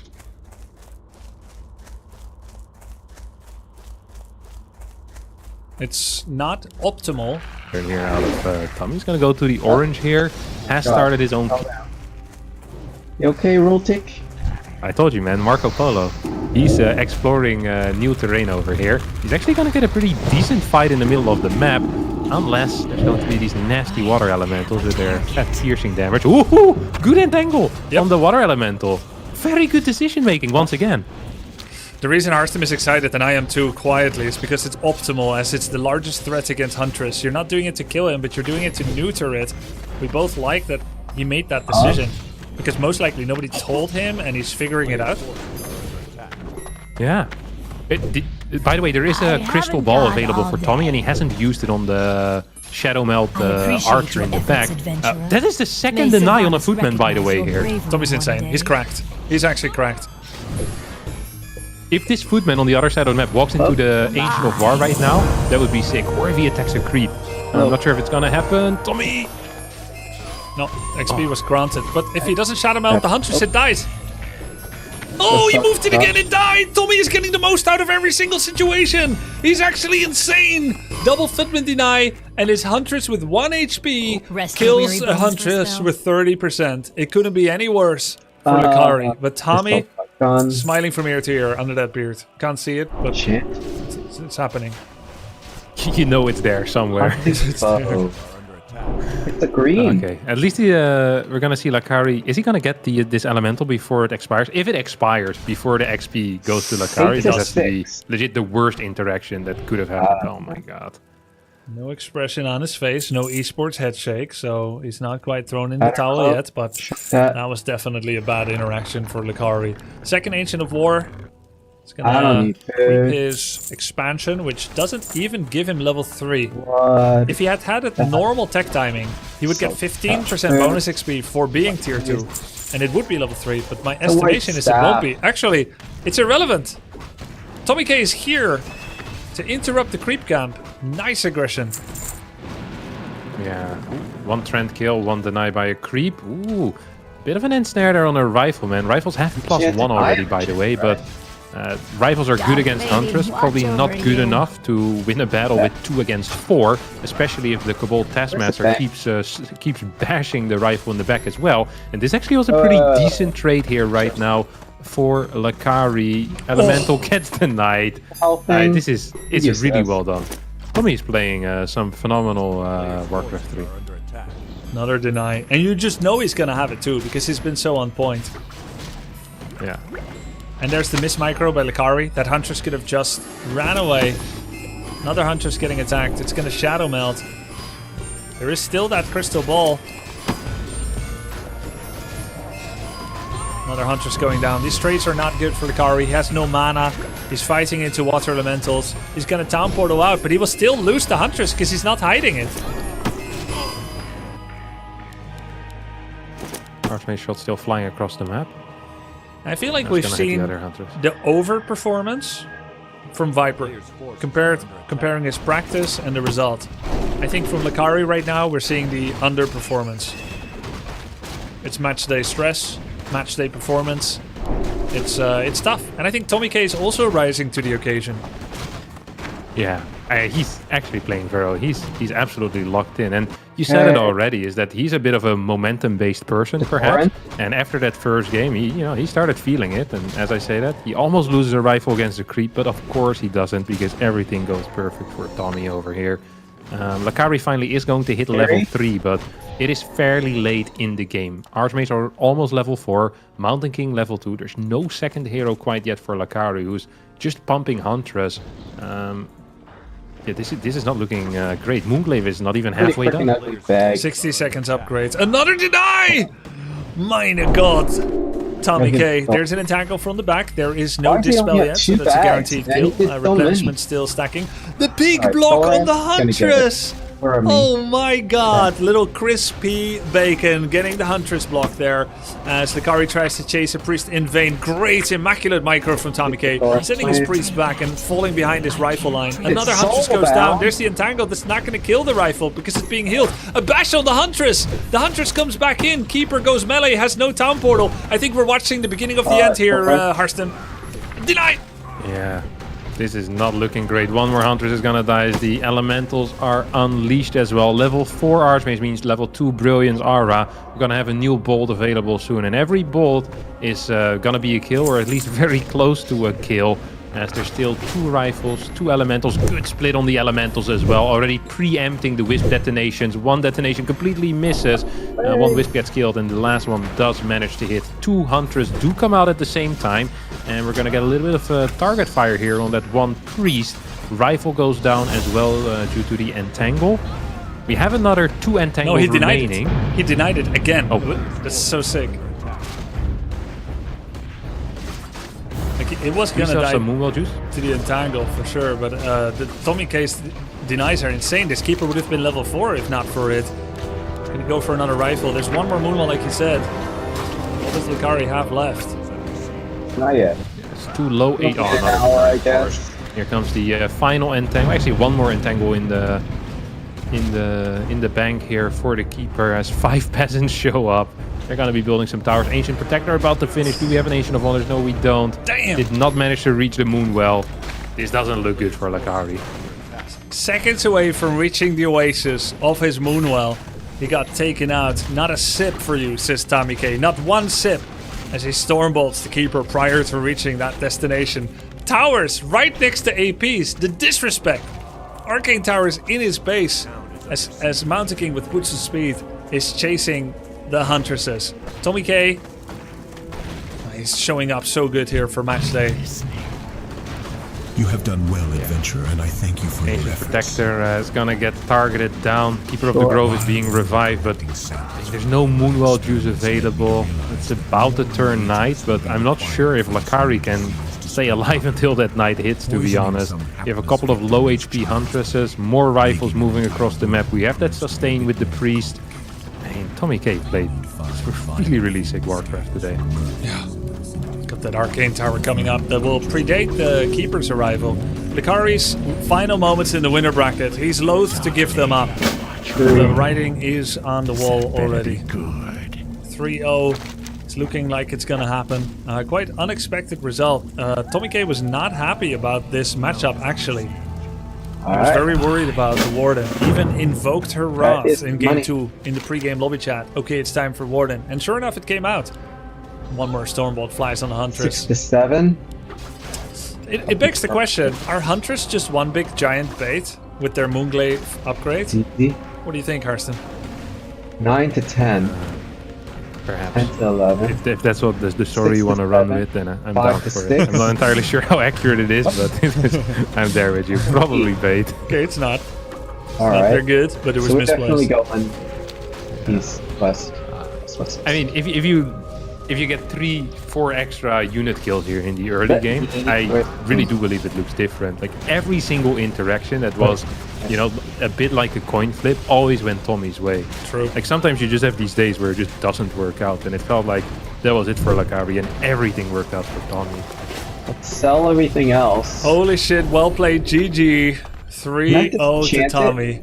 Wow, Tommy K moves on to the semi-finals of that bracket. Oh, there we go. Very, very nice job. Let's take a quick look at that. At the brackets. Tommy K, 3-0 against Lakari. That means he'll face the winner of Loco versus Turin, which is what we're going to be watching next. Let's sell... What are we selling? Loco Turin is going to be Night Elf against Undead. That's our next one. Losers will meet each other as well, so Lakari will face the loser of Turin and Loco. Could be a Night Elf mirror in the lower bracket round 1. Could be if Loco outperforms expectations, since Turin is a little higher on that ladder. Could be sending Turin down the bracket to face double Night Elf in a row. We will see. We'll do a little post-game interview here as well. It's all trashy stuff. I am going to get on a macro. Let's get Tommy K in here. He's still deafened, so he can't hear us. Where is my... Oh. Yo, sorry, there I am. What up? Yo, Tommy, what happened to you? You look like a freaking monster. This is insane, dude. First of all, nothing but love to Lakari, man. Lakari, dude, I would wake up at night and think of Lakari's... Oh, shit, my microphone, sorry. I would think of Lakari's one at night, and Dude, I was out with my family today and like, oh, what's wrong with you? And like, I'm scared of this guy. And Lakari, man, I hope you beat everyone in the lower bracket and then we win the grand finals, buddy, man. He's not here yet, but we'll be sure to pass on that sentiment. But, damn. Yeah, that was interesting. That was insane. You had more denies than all the other players together in all of the other series so far. Yeah. Chat. The Vipers and the fucking, what's his name? Not the, Sing Sing. This is how you play, buddy. This is how you play. And now they're in trouble. These people are in trouble. I know you're watching. You're all in trouble, your own boys. units. Just kill your own unit, man. Harakiri. Sun Tzu stuff. Yeah, sick, man. Really sick. Yo, I'm gonna smash your boy, chat. I'm gonna smash your boy. Sorry. What's up? The nights were fucking insane. You sure you don't play Dota? I have 20,000 hours in Dota. Yeah. What? Okay, yeah. 10k Dota 1, 10k Dota 2. Holy shit. But I got banned for 25 years because I was too toxic to Russians. What was your rank? I'm so old. I played. There was no ranking yet. There was MMR pools. I was in the highest pool. My biggest achievement ever. I beat Ars out in middle. I remember that. But I'm so old, man. There was no rating yet. But then I got banned. I see. So then to switch to other games. Unfortunate. Yeah. GG's. Like, man, don't give up, though, man. Dude, you can do this in lower bracket and we meet in the grand finals, bro. I think no, I'm not gonna give up, bro. You played out of your mind, actually. I was very impressed.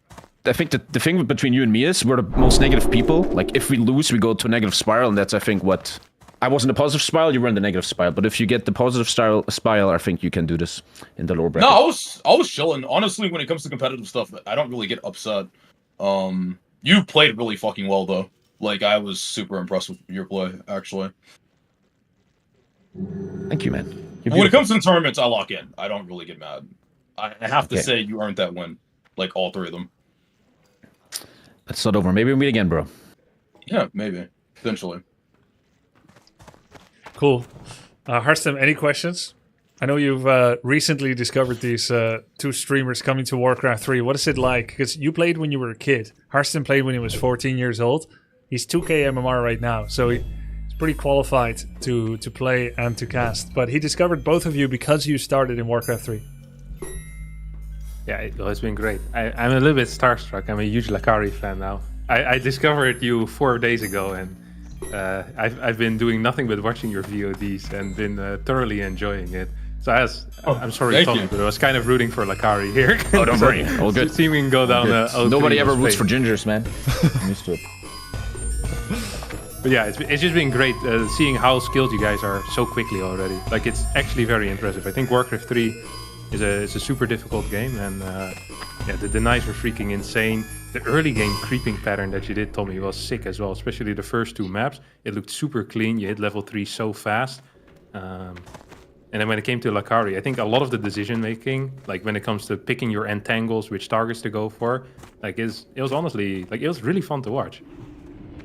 Thank you. Yeah, I wish I could have done a little better. I feel like if I would have been able to get like some XP, things might have went a little different and not lose some huntresses. It just felt like everything kind of went wrong. If I could have like kept a lot of my huntresses alive, I would have been fun. But I feel like Tommy K really outdid himself. It was very impressive. The denies, like I think human players hate everything more than anyone else. They even hate their own units so much that they kill their own. Every time we were Harstem and I would quietly be thinking like he should entangle the level 2 water elemental here, and then you did it. And so you had a lot of good prioritizations, but like you said, Tommy might be one of your hardest opponents since he's that aggressive. You don't get any breathing space. Unlucky matchup, but I don't do well against aggressive. You literally matched me against my worst matchup, by the way. Unlucky. Like I do not do well. How dare you, man? At all. but Tommy said the same thing. I went to his stream and I hear him complaining that he was put up against a Warden user and against Lakari, and it's my worst opponent to face. Sing Sing complained it's my worst opponent because I'm against Orc and this and that. So it's like either I'm the most evil Machiavellian orchestrator, or everyone just makes up an excuse for who they're playing against. No, I don't like aggression, bro. That shit's hard to deal with. Good luck. Man, it's fun going to war mode though. I fucking miss that. Like going to competition. It's a thing everybody should do in life, man. It makes you grow up as a man, bro. I love that stuff. Guys, good luck in your next round, both of you. Rooting for both of you, even though, of course, it's not possible to have everyone win. But it is how it is. It's competition. Thanks for joining the tourney. True. And GG, with that boys. first match, see you in the next. Yeah, GG's. GG's. Go get him, Loco. Go get him.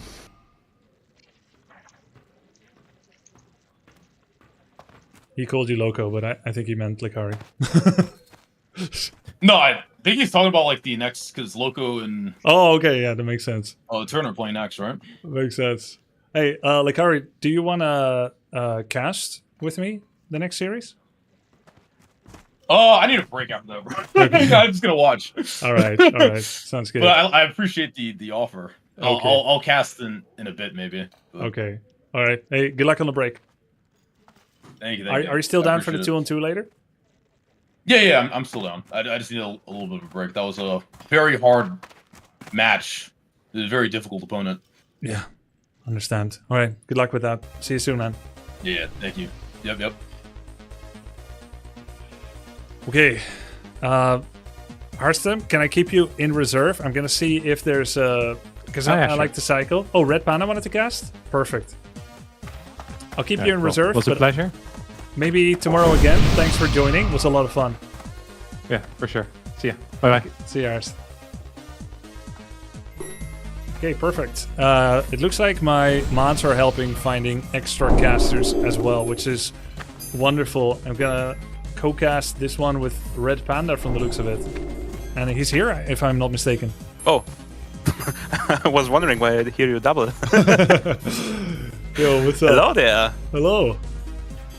Yo. Yeah, I just went for a walk with the dog, and now I'm fresh again. Got myself something to drink, and been enjoying the series so far.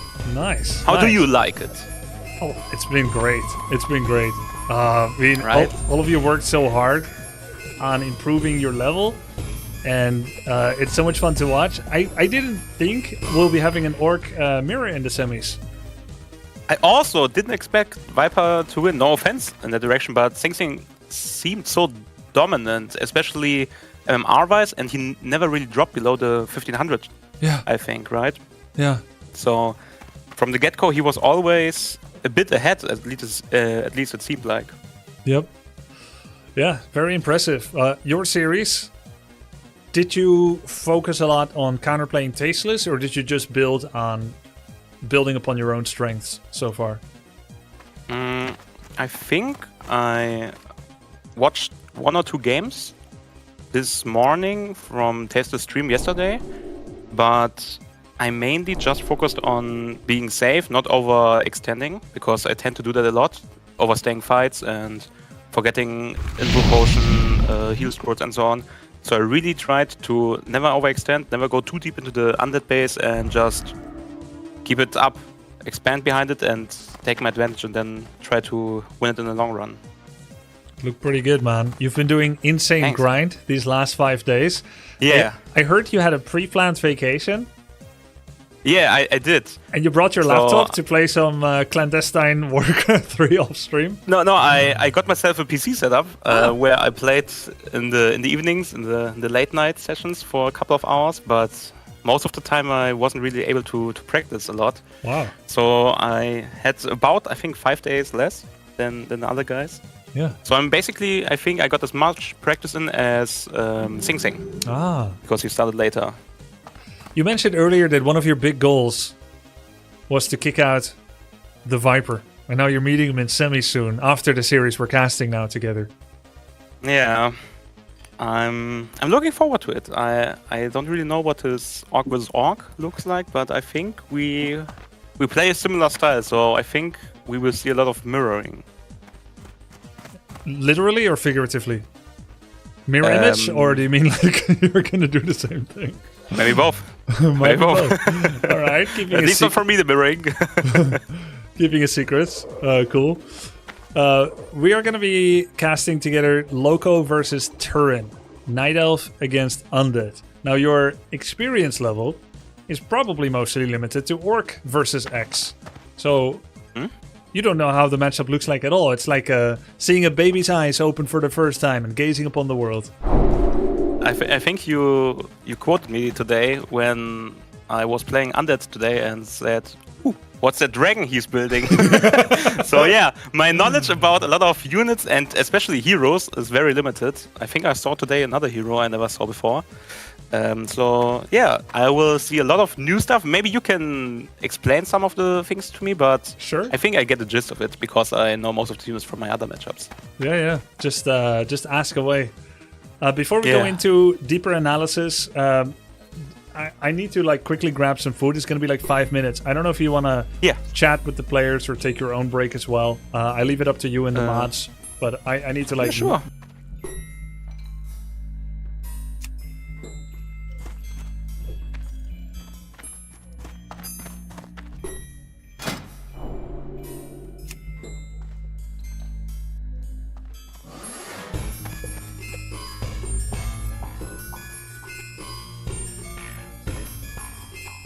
Now we'll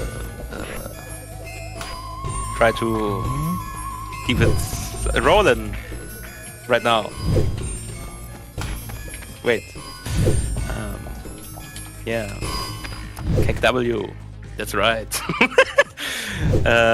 It's taking over chat. I will try to join the lobby first, and then I will try to think about something to say, okay? Oh, okay, the lobby name changed. How have you guys been enjoying the tournament so far in Grubby's chat? Was it a blast? Were there any upsets for you? Have you anything to say at all? Great so far. Nice food. Holy shit, that looks delicious. Wait, what is he having? Didn't expect Viper to be that good. Same. And the worst thing for me is I was really looking forward to playing Sing Sing, because I think my Orc vs Human matchup this might be my best matchup right now, because I practice it a lot with my guide, my coach. And having Orc vs Orc now, I feel a bit under the... how do you say it? Under the wheels? What's in it for me? 1300 to being stronger. But I think MMR is very deceptive in this tournament right now. Because I think we have a lot of players with low MMR, but that are winning a ton on that MMR level, so their overall skill is basically a lot higher than the opponents they meet. Sing Sing was a really great matchup. Safe. What's your prediction for this matchup, chat? What do you think? Loco versus Turin. If we look at the stats, we have Loco, 91 wins, 42 losses. Basically, what's this win rate? 68% win rate right now, but barely scraping the 1300 MMR. And we have Turin who's been really solid, if you look at the MMR curve. He's been grinding a ton. Not as much as Lakari, but I think no one beats him in that regard. And has been on the 1500 plus side for a long time right now. I think if we look on the stats rawly, we would say 2 minutes favorite right now.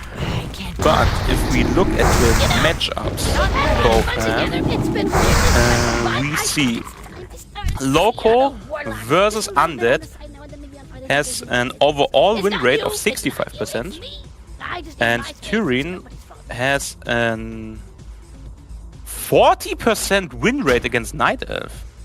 Wait. Night Elf is Turin's worst matchup by far. 11-8. Ooh.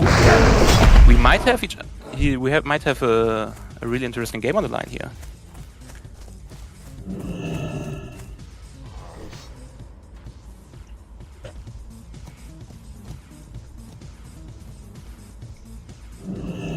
Maybe not enough Night Elves, this might be true. That's one thing I've been struggling lately with Undead. I never get Undeads. They don't spawn in my MMR range. I only get humans and orcs.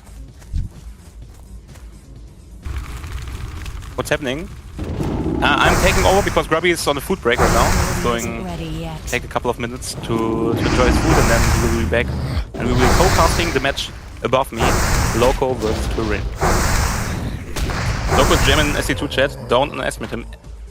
We really should underestimate Loco in terms of Blizzard RTS. I mean, Warcraft 3 is really different compared to most of other RTS. Especially most RTS we all come from. But we all here have, I think, at least some form of knowledge and expertise we can take over and try to mimic here in Warcraft. Do you fear the Lord of Pits? Who's that one again? I'm not joking. Who's Pit Lord again? Is it the guy, the big beetle? Oh no, it's okay, it's that guy. Chat, I'm really bad. Okay, the fat purple guy. Yeah. That's my knowledge of Warcraft 3 right now. I mainly try to remember each hero and each unit by the general form it has. So, for example, today I learned the spiders are called feet from Undead, if you didn't know that. I'm really that's fucked up. So, let me take a look at the match. I'm observer, they are both ready. Yeah, I think Grubby will tell them when to start, and I will just try to kill the time. Until then, that's fucked up. I also want to include as much German in the coming up series as I can. So here and there I will sprinkle in some German words. For example, das war ein geiles Play, which translates to that was an awesome play. So bear with me, chat. Bear with me. We plan to keep playing Warcraft 3 after the tournament. Because most of the people probably don't know me or Bonjour. Bonjour is not one channel where only I stream. It's a channel group with multiple people. We are a company. And together with me is another guy that streams here regularly, and we do variety content. We come from RTS, especially StarCraft 2, esports, League of Legends, Counter-Strike and so on. But my main content is variety, so I don't really commit that much to single games, only for some periods of time, which means like now, the last couple of weeks I've been practicing Warcraft, and we have an upcoming event in the German streamer scene in Dark Souls 2 right now. So after Warcraft 3 on Sunday, I will be deep diving into Dark Souls because I'm practicing for a no-dev event. And yeah, so I will be dropping Warcraft 3 like a hot potato, but I will return. That's what I'm keen on. You like the game? I love it. Really, I've been really addicted to it lately. It's been my Get a load of this glorious morning in nature. Can you feel the energy? The verve, the giddy thrill of waking up and being alive and kicking. Luckily for you humans, Nature's Way put that feeling in a bottle. Multivitamins inspired by nature. Nature's Way.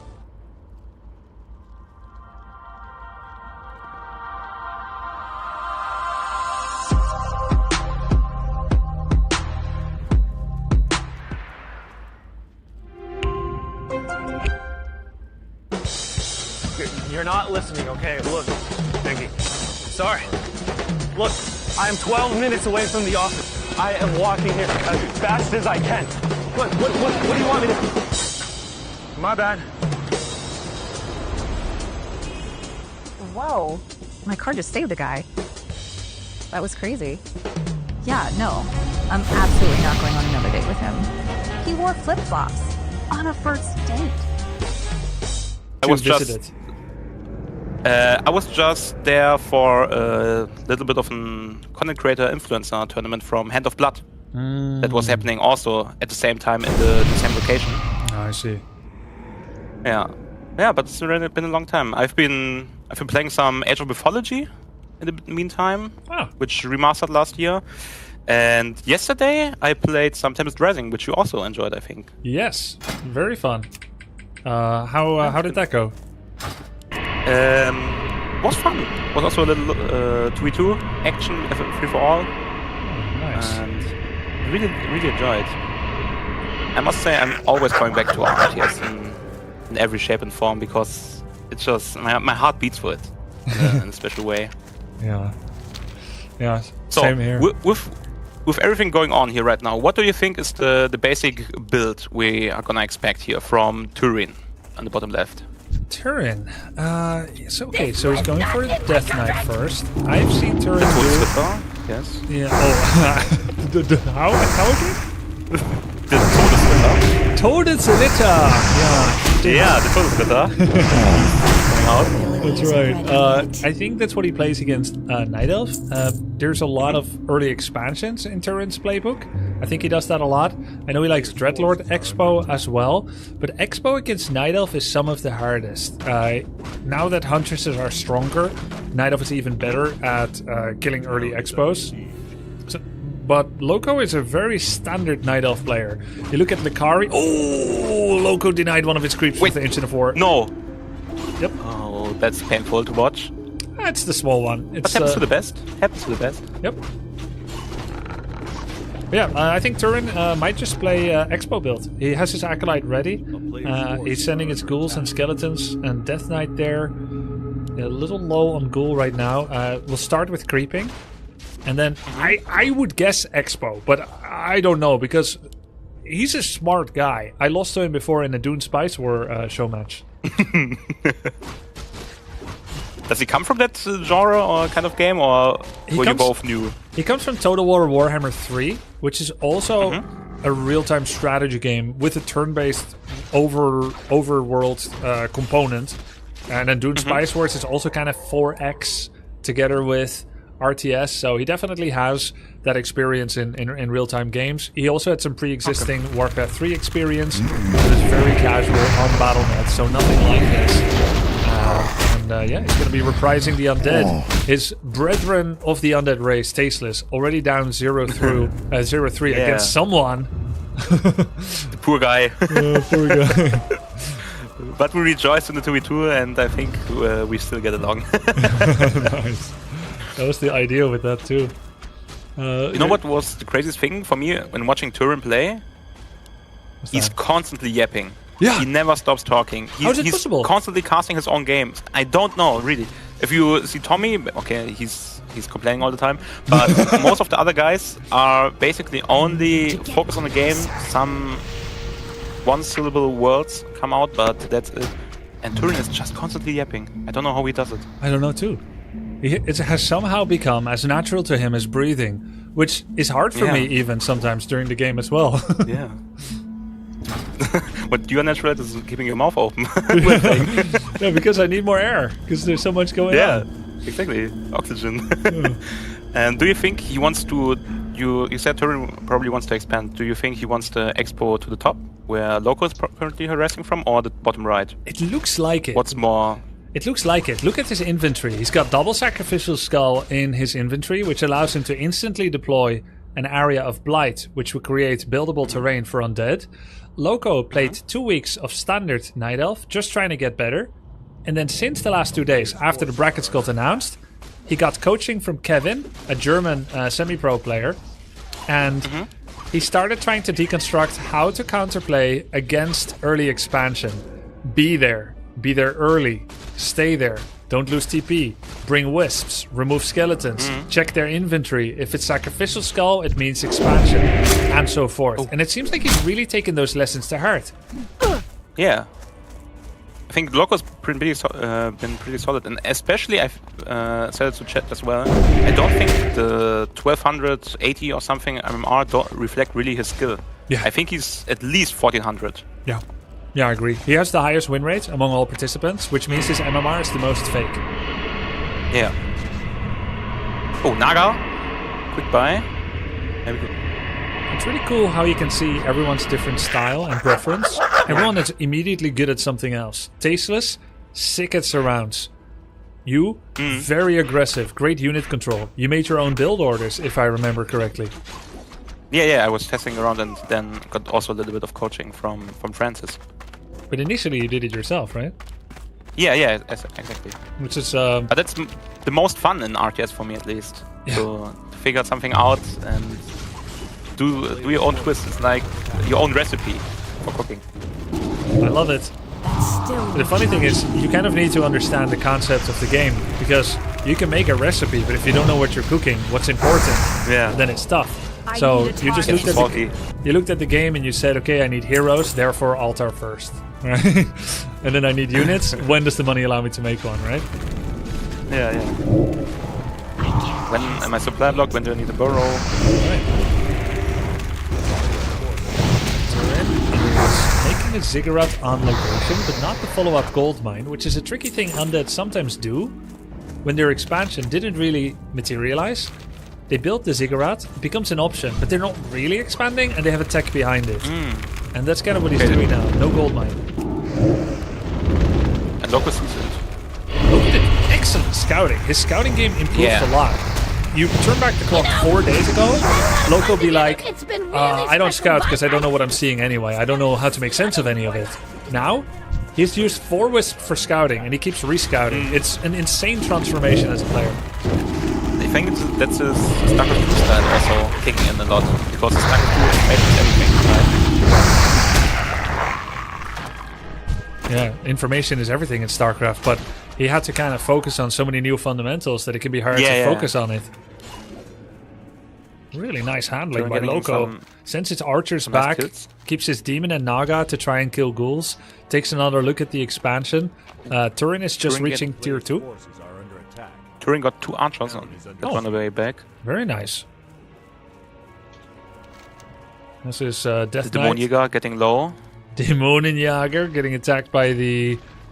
I don't know what it's called in German. I think that's one of the worst experiences I had starting with the game. We faced a level 10 Demon Hunter. It was dreadful. It was so good. I was so glad to catch it live. You had 4 wyverns, 2 torrents, 80 population army. 80 supply, and he only had a Demon Hunter basically. He just wiped one level 10 demon against level 5, 4, 3, 80 pop. You lost. Yeah.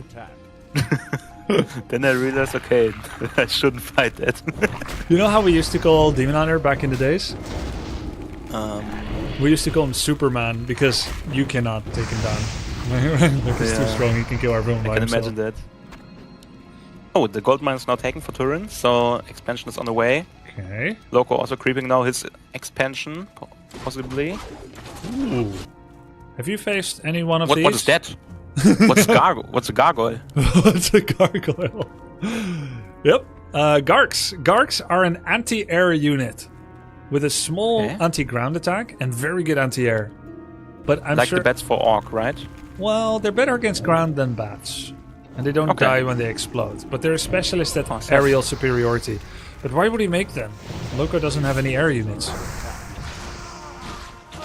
Because he wants to harass. Yep. And take out Wisps. Yep, that's generally the game plan. Wisp harass plus mass towers. The amount of focus and APM it requires to constantly deal with gargoyle harass is supposed to lead to the Night Elf becoming so AFK minded that they let the expansion with towers come up. Now Loco has been preparing roughly for an expansion. He tries to hit his 9-minute, 10-minute Master Claw bear timing, and he's ready to do it. And he would do it too, if he would be allowed to actually do it. But the Gargs are here attacking Wisp. He staffs his demon home, buys Orb of Venom, and damages the Gargs a bit. So I can now say the optimal play usually is to go take those towers down. It's 3 towers, but bears can take it down somewhat. But those Wisps harass, that's really annoying. That's super annoying. It's like Mutalisk in StarCraft 2, so... Yes. You basically have to decide at some point, do I just base raid and go all in with my army, or do I keep getting darted the route? Yep. Right, this is very scrappy by Turin. Loco knows he needs to do a timing, sees the imposing visage of those 3 towers. Bear instantly gets tagged by the slow tower and by 2 spirit towers as well. Demon Hunter and a couple of archers are staying home. That means Naga and Bears are alone as the Death Knight and Ghouls and the Gargs converge on Loco's army. Oh, but you maybe can get 1 or 2 pickups with the slow. Doesn't have Frost Arrow turned on right now on Naga, so it doesn't have the double slow, which stacks in Warcraft 3. Ooh, it does. Yep. Scarlet Warrior. Look at that, Temple of the Damned, getting Skeletal Mastery. What's that? Temple of the Damned allows you to produce necromancers. Oh! Have you faced necros? Sounds nice. I have to see them to tell you actually. They summon skeletons? Sound familiar? Yeah, maybe. I think maybe you didn't face them either. You said you know almost everything. I might not have. I think there's half of the units in the game you don't actually know. My problem is I have rarely faced Undead, actually. I have really few games against Undead. Ah. So most of the units I haven't really seen. Cool to see Loco apply in real time one of the tips that Kevin, his second coach, have given him, which is if you see multiple towers in the expansion, that means most likely the main does not have multiple towers. Simply attack the other base than where your instinct takes you. And he kills the temple, gets a mana burn, gets a fork lightning on the Lich as well, starting to take down shop, maybe graveyard. Turin has the expo, but not a lot of high quality units. And Loco is set up to maybe do a counter expansion. He's cleared it already, doesn't have the lumber right now. He's pushing over 50. It's kind of materializing as a 1 base all in. And the gargoyles also got cleared mostly. Only 2 remain and 1 is almost dead. So Turin's greatest threat for Loco got annihilated, and he only has ghouls right now. And his heroes. 21 lumber, Red Panda. All those ghouls, they're both workers and they're army units as well. He has 0 income basically. 0 lumber income. That means all he can make is ghouls. Somehow he found lumber to make a shop. I don't even know how. Maybe he quick dropped some of the lumber they were carrying. That might be it. Or maybe he had queued it up a while ago. Either way, he's going to get that shop. He wants to get Orb of Corruption. Loco, if he keeps up the pressure, he's going to be able to... Graveyard Slaughterhouse. Slaughterhouse is for the big guys, the abominations, right? Yes, and the obsidian statues, the healers. They turn into the flying ones, right? Yes, destroyers. Yeah. Those can be pretty good. Heads on their radar are pretty good against it, but they have their purposes. Supply even for the both of them. Lots of ghouls. But Loco's getting his expansion right now also in the back of this attack. Nice. Double graveyard for Turin. I'm not sure he knows or he's just planning redundancy for loss. Excuse me? Maybe he's planning redundancy, like he's planning to lose one. And that's why he's making 2 graveyards. But the towers keep falling, and I don't think Turin... Do you think he can stop this push? I don't think so. He doesn't have Ghoul Frenzy, which gives bonus attack speed and movement speed on ghouls. Makes them a lot scarier. He does have Orb of Corruption. But the thing is, he can be kited infinitely. He has Dryads and also the Naga Slow. Yes. So and the if demon ghouls get close, he just kites them. Demon with Immolation in front, doing I don't know how much, 14 damage per second against all melee units. Loco is playing a very clean game here. His preparations really showed off. And also he keeps recalling every bear that gets low. He's been losing almost nothing, I think, this entire game. His staffs are And so good. Yeah, and Turin can't get out of his base. He's stuck at home with his ghouls. Look at He has that. no game plan right now, right? You see that new building in Turin's base? The Knochenhof? The Knochenhof, is that what it's called? Yes, the Knochenhof, the boneyard. It's gonna make ice dragons from there. Oh, the Wyverns. They got buffed in the recent patch, right? The Frostworms, yes, buff. More auto attack range. Nice TP on the Naga. And AoE, right? Is it more AoE? Oh my god, the bear! With 1 life! Yeah, they got buffed a little bit. I think they got better AoE against air or something. And then they have... Yeah, air or ground, something like that. Yeah, and then greater auto attack range as well. Loco, he had his TP scroll on Naga as well as his staff. This is how Night Elves should have it. But it took him a lot of effort to remember to put the items on the correct heroes during much of his practice.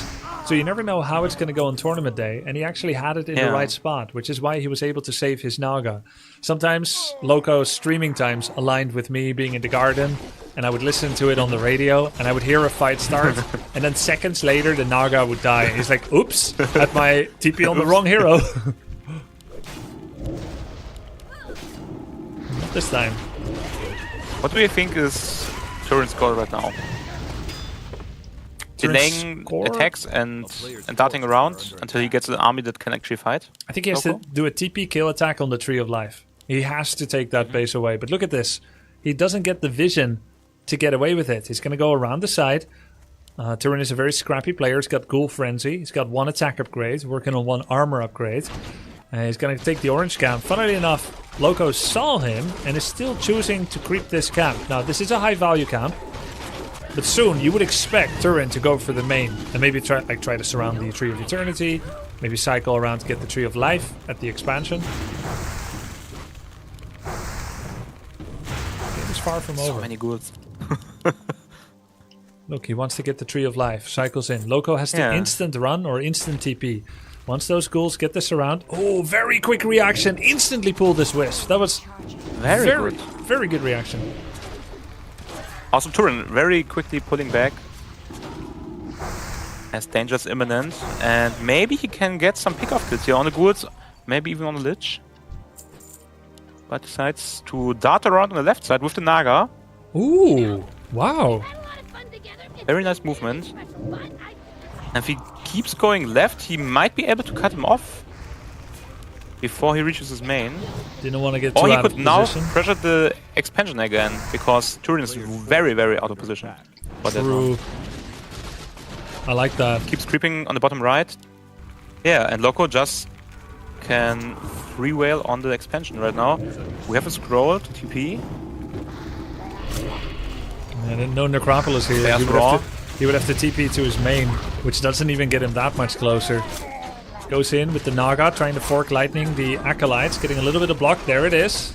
Fork Lightning level 2. He killed 3 of the Acolytes, so whatever happens now, as long as he extracts himself from that tower line, he can have a fair fight against Turin. Turin poking from the back, but not committing. Very smart play. And he keeps trying to get his army up. Now we get an engagement. Naga getting nuked right now. Quick TP from Loco. And Turin buys himself some extra time. Nicely done by Turin, though. He sent 1 ghoul to harass 1 Moonwell. It's 2/3 down. Give him some time. It's just 1 ghoul. And he lost no ghouls while Coil Novaing Naga out of orbit. Naga rebuy the TP again. Loco is rich and he's clever to keep buying Town Portal. Got his bear upgrades coming in hot as well. 1 attack, getting 1 armor. Meanwhile, Turin is buying time though. The cool thing about... But Loco is getting the map, right? Yes. Now Red Camp as next target.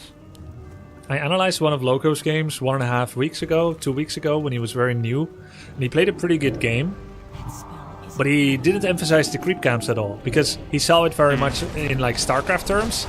Get your hero level 3 or get your bear. And then you do a timing attack. And he would run across the map all the way from home and do an attack. And then he gets there and it's no longer very good. And he would run past red camps, orange camps and whatnot. And I told him, I was like, look, there's all these creeps here. This is the real value of Warcraft 3. And he took that to heart so much. Between every hit and run from Turin, he takes a camp. This time he took the red. Yeah. Turin now with the first Frostworm. Okay. On field. Think about what's the scary number in terms of Frostworms? How many does Turin need to really be a big threat towards Loco? It's a great question. Or do you even mask them? Or is it just 1 or 2 as a damage support in the pack? I think the second thing you said, the latter. They're more of a support. You definitely can mask them, and in FFA and 4-4, you might. Because he made them late, he doesn't have space for a lot of them in an 80 pop army. And the effect that they provide, which is a slow to someone's movement and attack speed, doesn't stack. So there's no added benefit of 5 worms attacking the demon or bear instead of 1. Having said that, they do deal very good damage to bears. So if it's bear killing you're after, there's no maximum amount. Looks like there's going to be a base trade. Loco is going to take that trade. He's going to probably aggressively TP. Yes, he is. How many ghouls will he get? 1 with the lightning. Can he get some hits off with the Dryads? TP from Turin. Very nice. His ghouls are going to stay. His ghouls are going to stay. Yeah. Ooh! How many are there? 6? Do you know why that happened? Yeah, because he was too far away from the teleporting hero. No, they were right next to it. Ghouls they were farming the wood. Yes.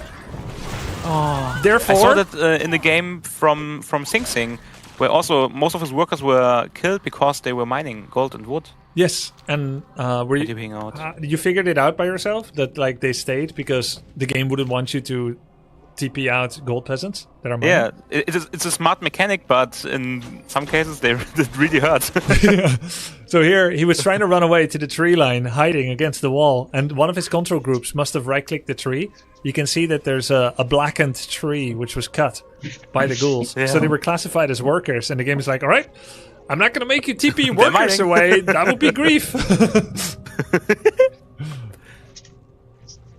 Loco went into high upkeep, and he's getting an Ancient of Wind as well. In the past, he would make Chimera Roost under such conditions, but now he's getting an Ancient of Wind because he's been taught by his coach Kevin that Druids of the Talon are a good counter to Destroyers, and I guess he's applying the same logic to Frostworms.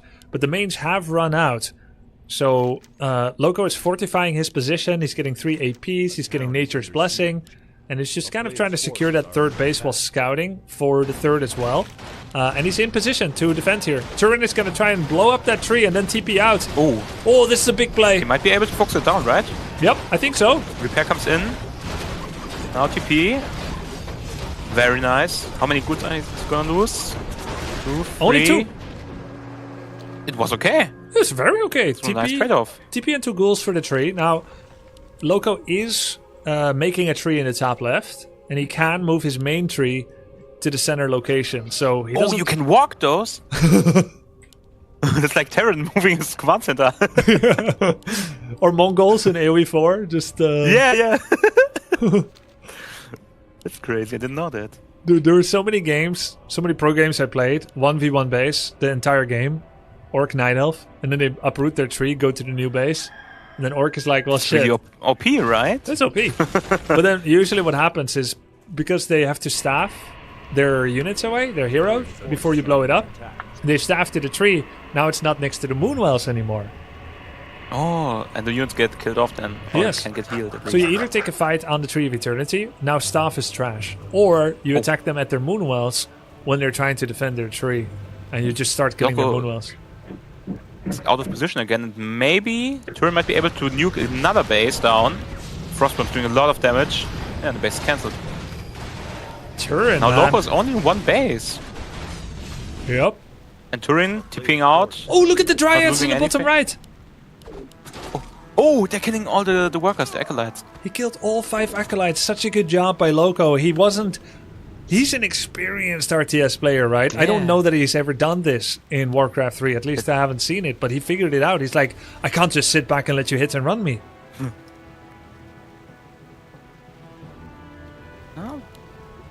Now both players on one base.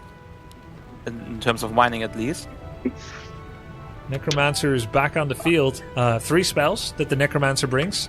Skeletons. Oh yeah. It's got an upgrade for them. He will summon 1 ranged, 1 melee skeleton instead of 2 melee. Costs 200 gold. Kind of overpriced. It's the one he got first. Normally you get something else first.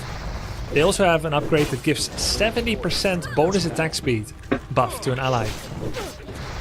But he doesn't have that upgrade. Yeah, it's really huge, but there's a -4 health degen. Oh, okay. Per second. Now we are getting ourselves into a little bit of a fight in the Tyrant's now third base. Frostworm's doing a lot of damage, a lot of splash damage especially. Holy crap, they're two-shotting the bears. Yeah. The Todesritter is nuking single units. Frostworm's getting kited back. Huge mana burn. Frontline slowly dying for Loco.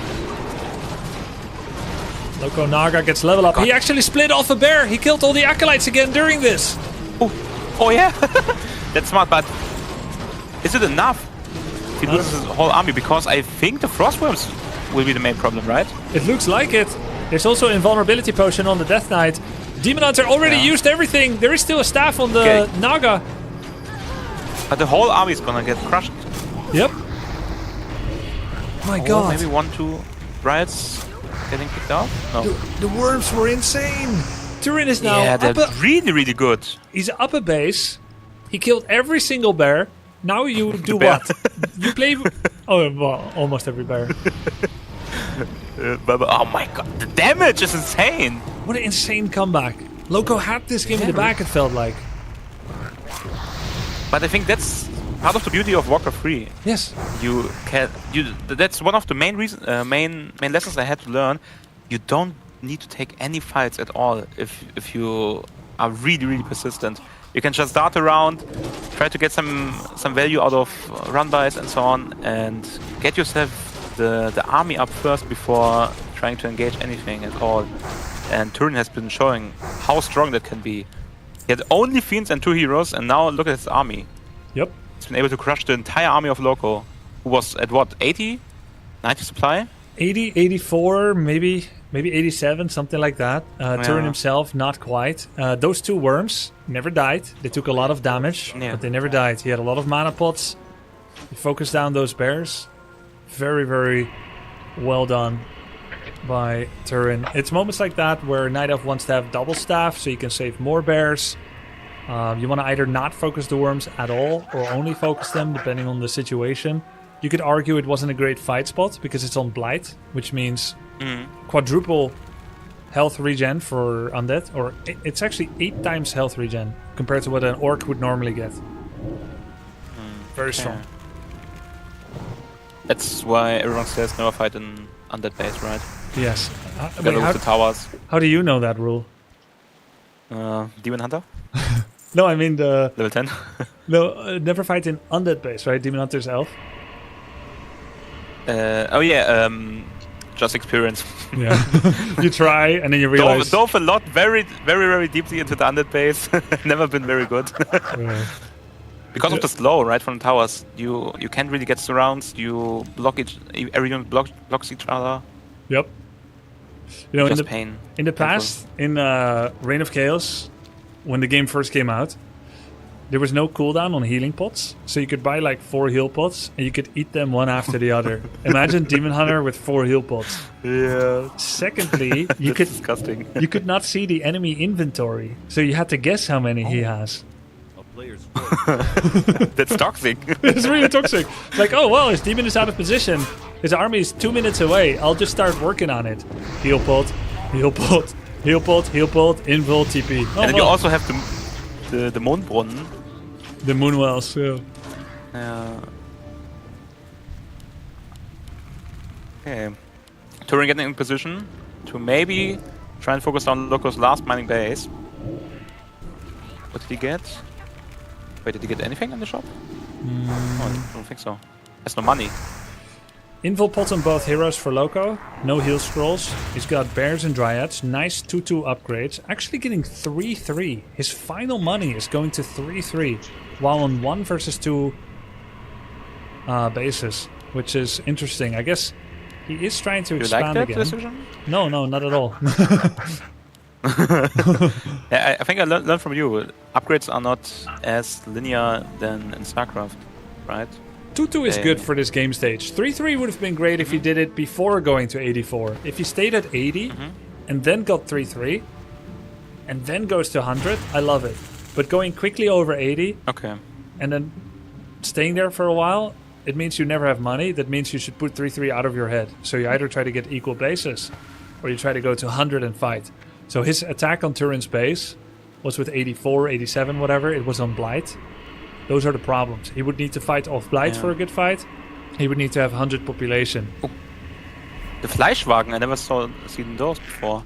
Not really a lot of call to make them against Orc, except if you face Necromancers. This is kind of a hidden combo, or let's say like a unusual combo, Necro Wagon. Take a look at the Fleischwagen, the Meat Wagon. Yeah. They automatically generate corpses inside over time. Those corpses, Blizzard coded this so nicely, so friendly to players. If you summon skeletons, it can only be done from corpses with the Necromancer, but it automatically understands that there should be given a command on the Meat Wagon to unload the corpses, and then you summon from them. So you can just stand next to the Meat Wagons with Necros, press animate, and spam. Then, instantly skeletons come out of the Meat Wagon. It's very well coded.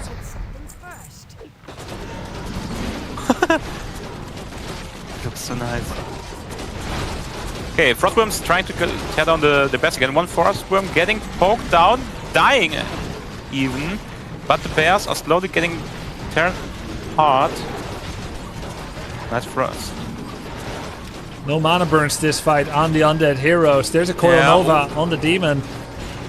Loco was too busy trying to piece apart how to handle this fight. There's it's so much. Yeah. The Meat Wagons are shooting his Dryads. There were worms, there are skeletons, there are abominations, and 2 heroes with Coil Nova. Very complex fights for Loco. It's just so messy, and maybe even Loco saw most of the units never in his games. Yeah, probably. I mean, just like you, just like you, he probably didn't face a lot of undead players, right? Yeah. I don't know where they're hiding, but it's not in our range. I'm not facing undeads either at my bracket. Maybe they are just not existent. It's all humans and dying undeads. Species. Sorry, all humans and night elves. And some orcs, at least. I have not many orcs, but yeah, I see them. Will Demon 6 save this? He's not very close to Demon 6, and as strong as Demon 6 is, if he doesn't get his consecutive mana burns off on the Death Knight Lich, I think it's going to be tough, even for him. These abominations have 3 armor upgrades. They have a damage reduction of 32%.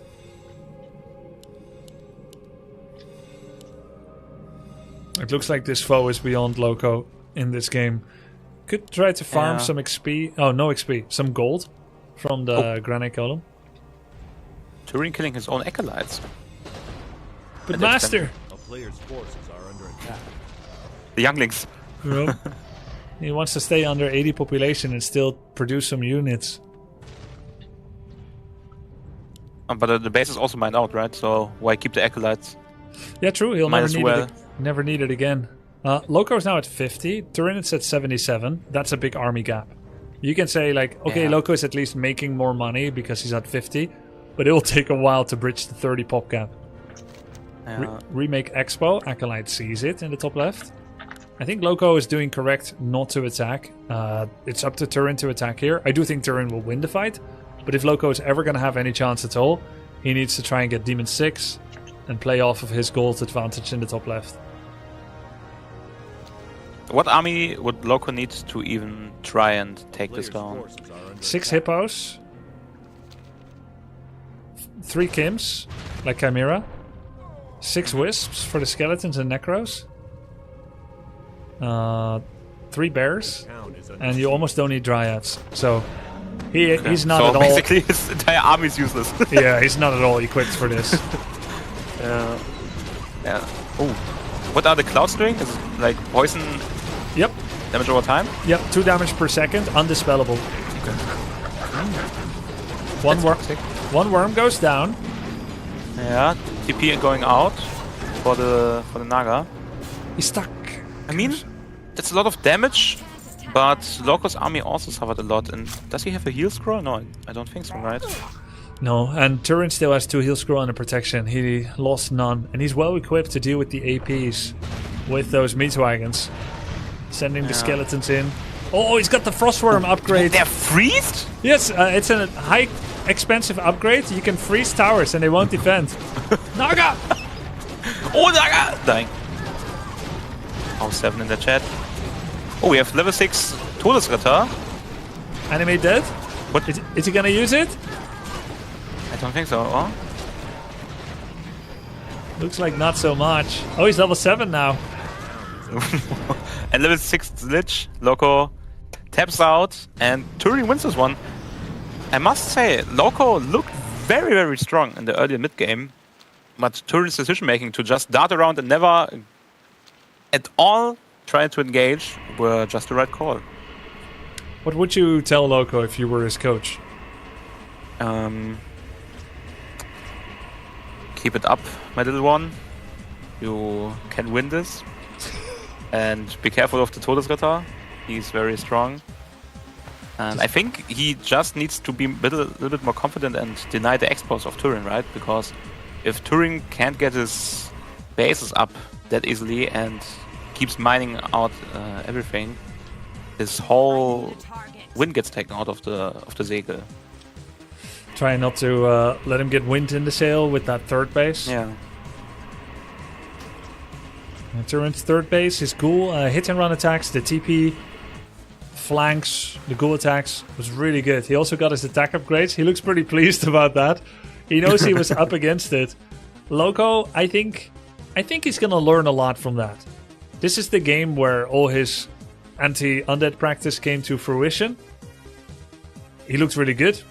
He wasn't quite 1 second away from victory, but he did a lot of good plays. And then he had to deal with a caliber of player and a style of play he has never before dealt with. We saw a tech switch from ghouls to gargs to...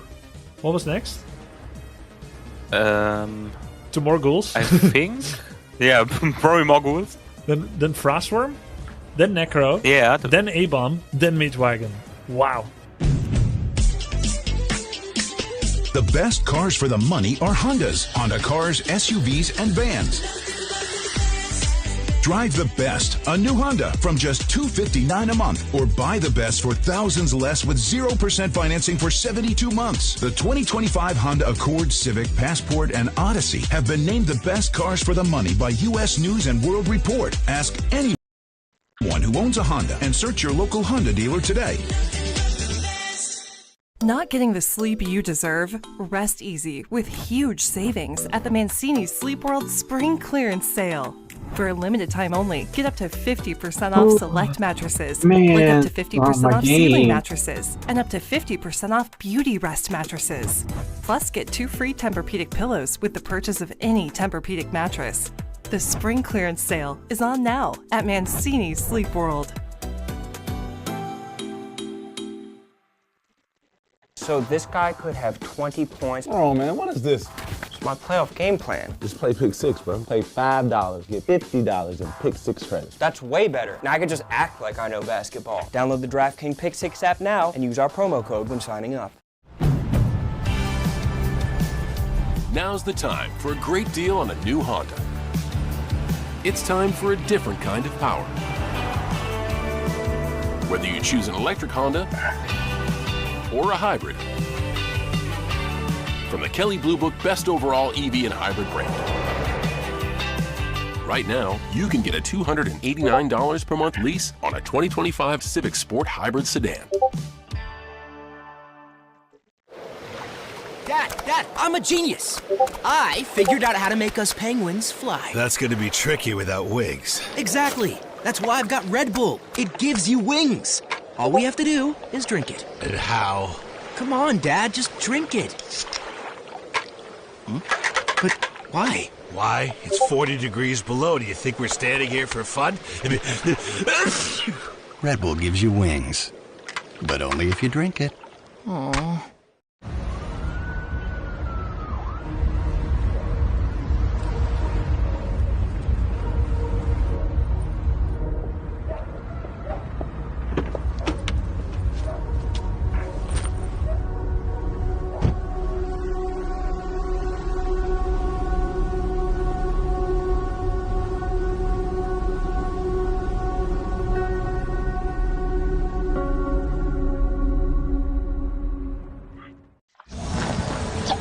Ultimate Trolley Elgato gaming gear, we gotta eat the final squad. Do they mean defeat?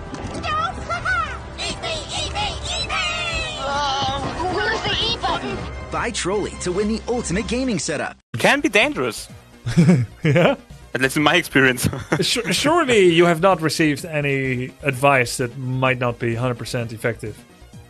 The thing is, most of the people that are coaching via chat have experience from like 20 years ago and try to tell me which is the best approach for certain units or certain compositions. But some things don't even exist in that form anymore. So the moment that you hear like the moment you hear them say creep to level 6, you kind of know you should be discounting it, right? Yeah, probably. I know that mechanic. You can only get XP to level 5. Yeah. Loco, guess I hadn't introduced him yet to the audience. He's a StarCraft 2 commentator. He's also I believe, Grandmaster player in StarCraft 2, if I'm not mistaken. Yeah, I think so. I think I heard 5.2k MMR, which is very good. StarCraft? Yeah, I believe so. That's really, really good. That's really good. Because I was a Tourney player back when in Heart of the Swarm. I came back to Legacy and I played it for like a week, maybe half a week. I got to 5k, and that's where it really starts getting hard. Yeah.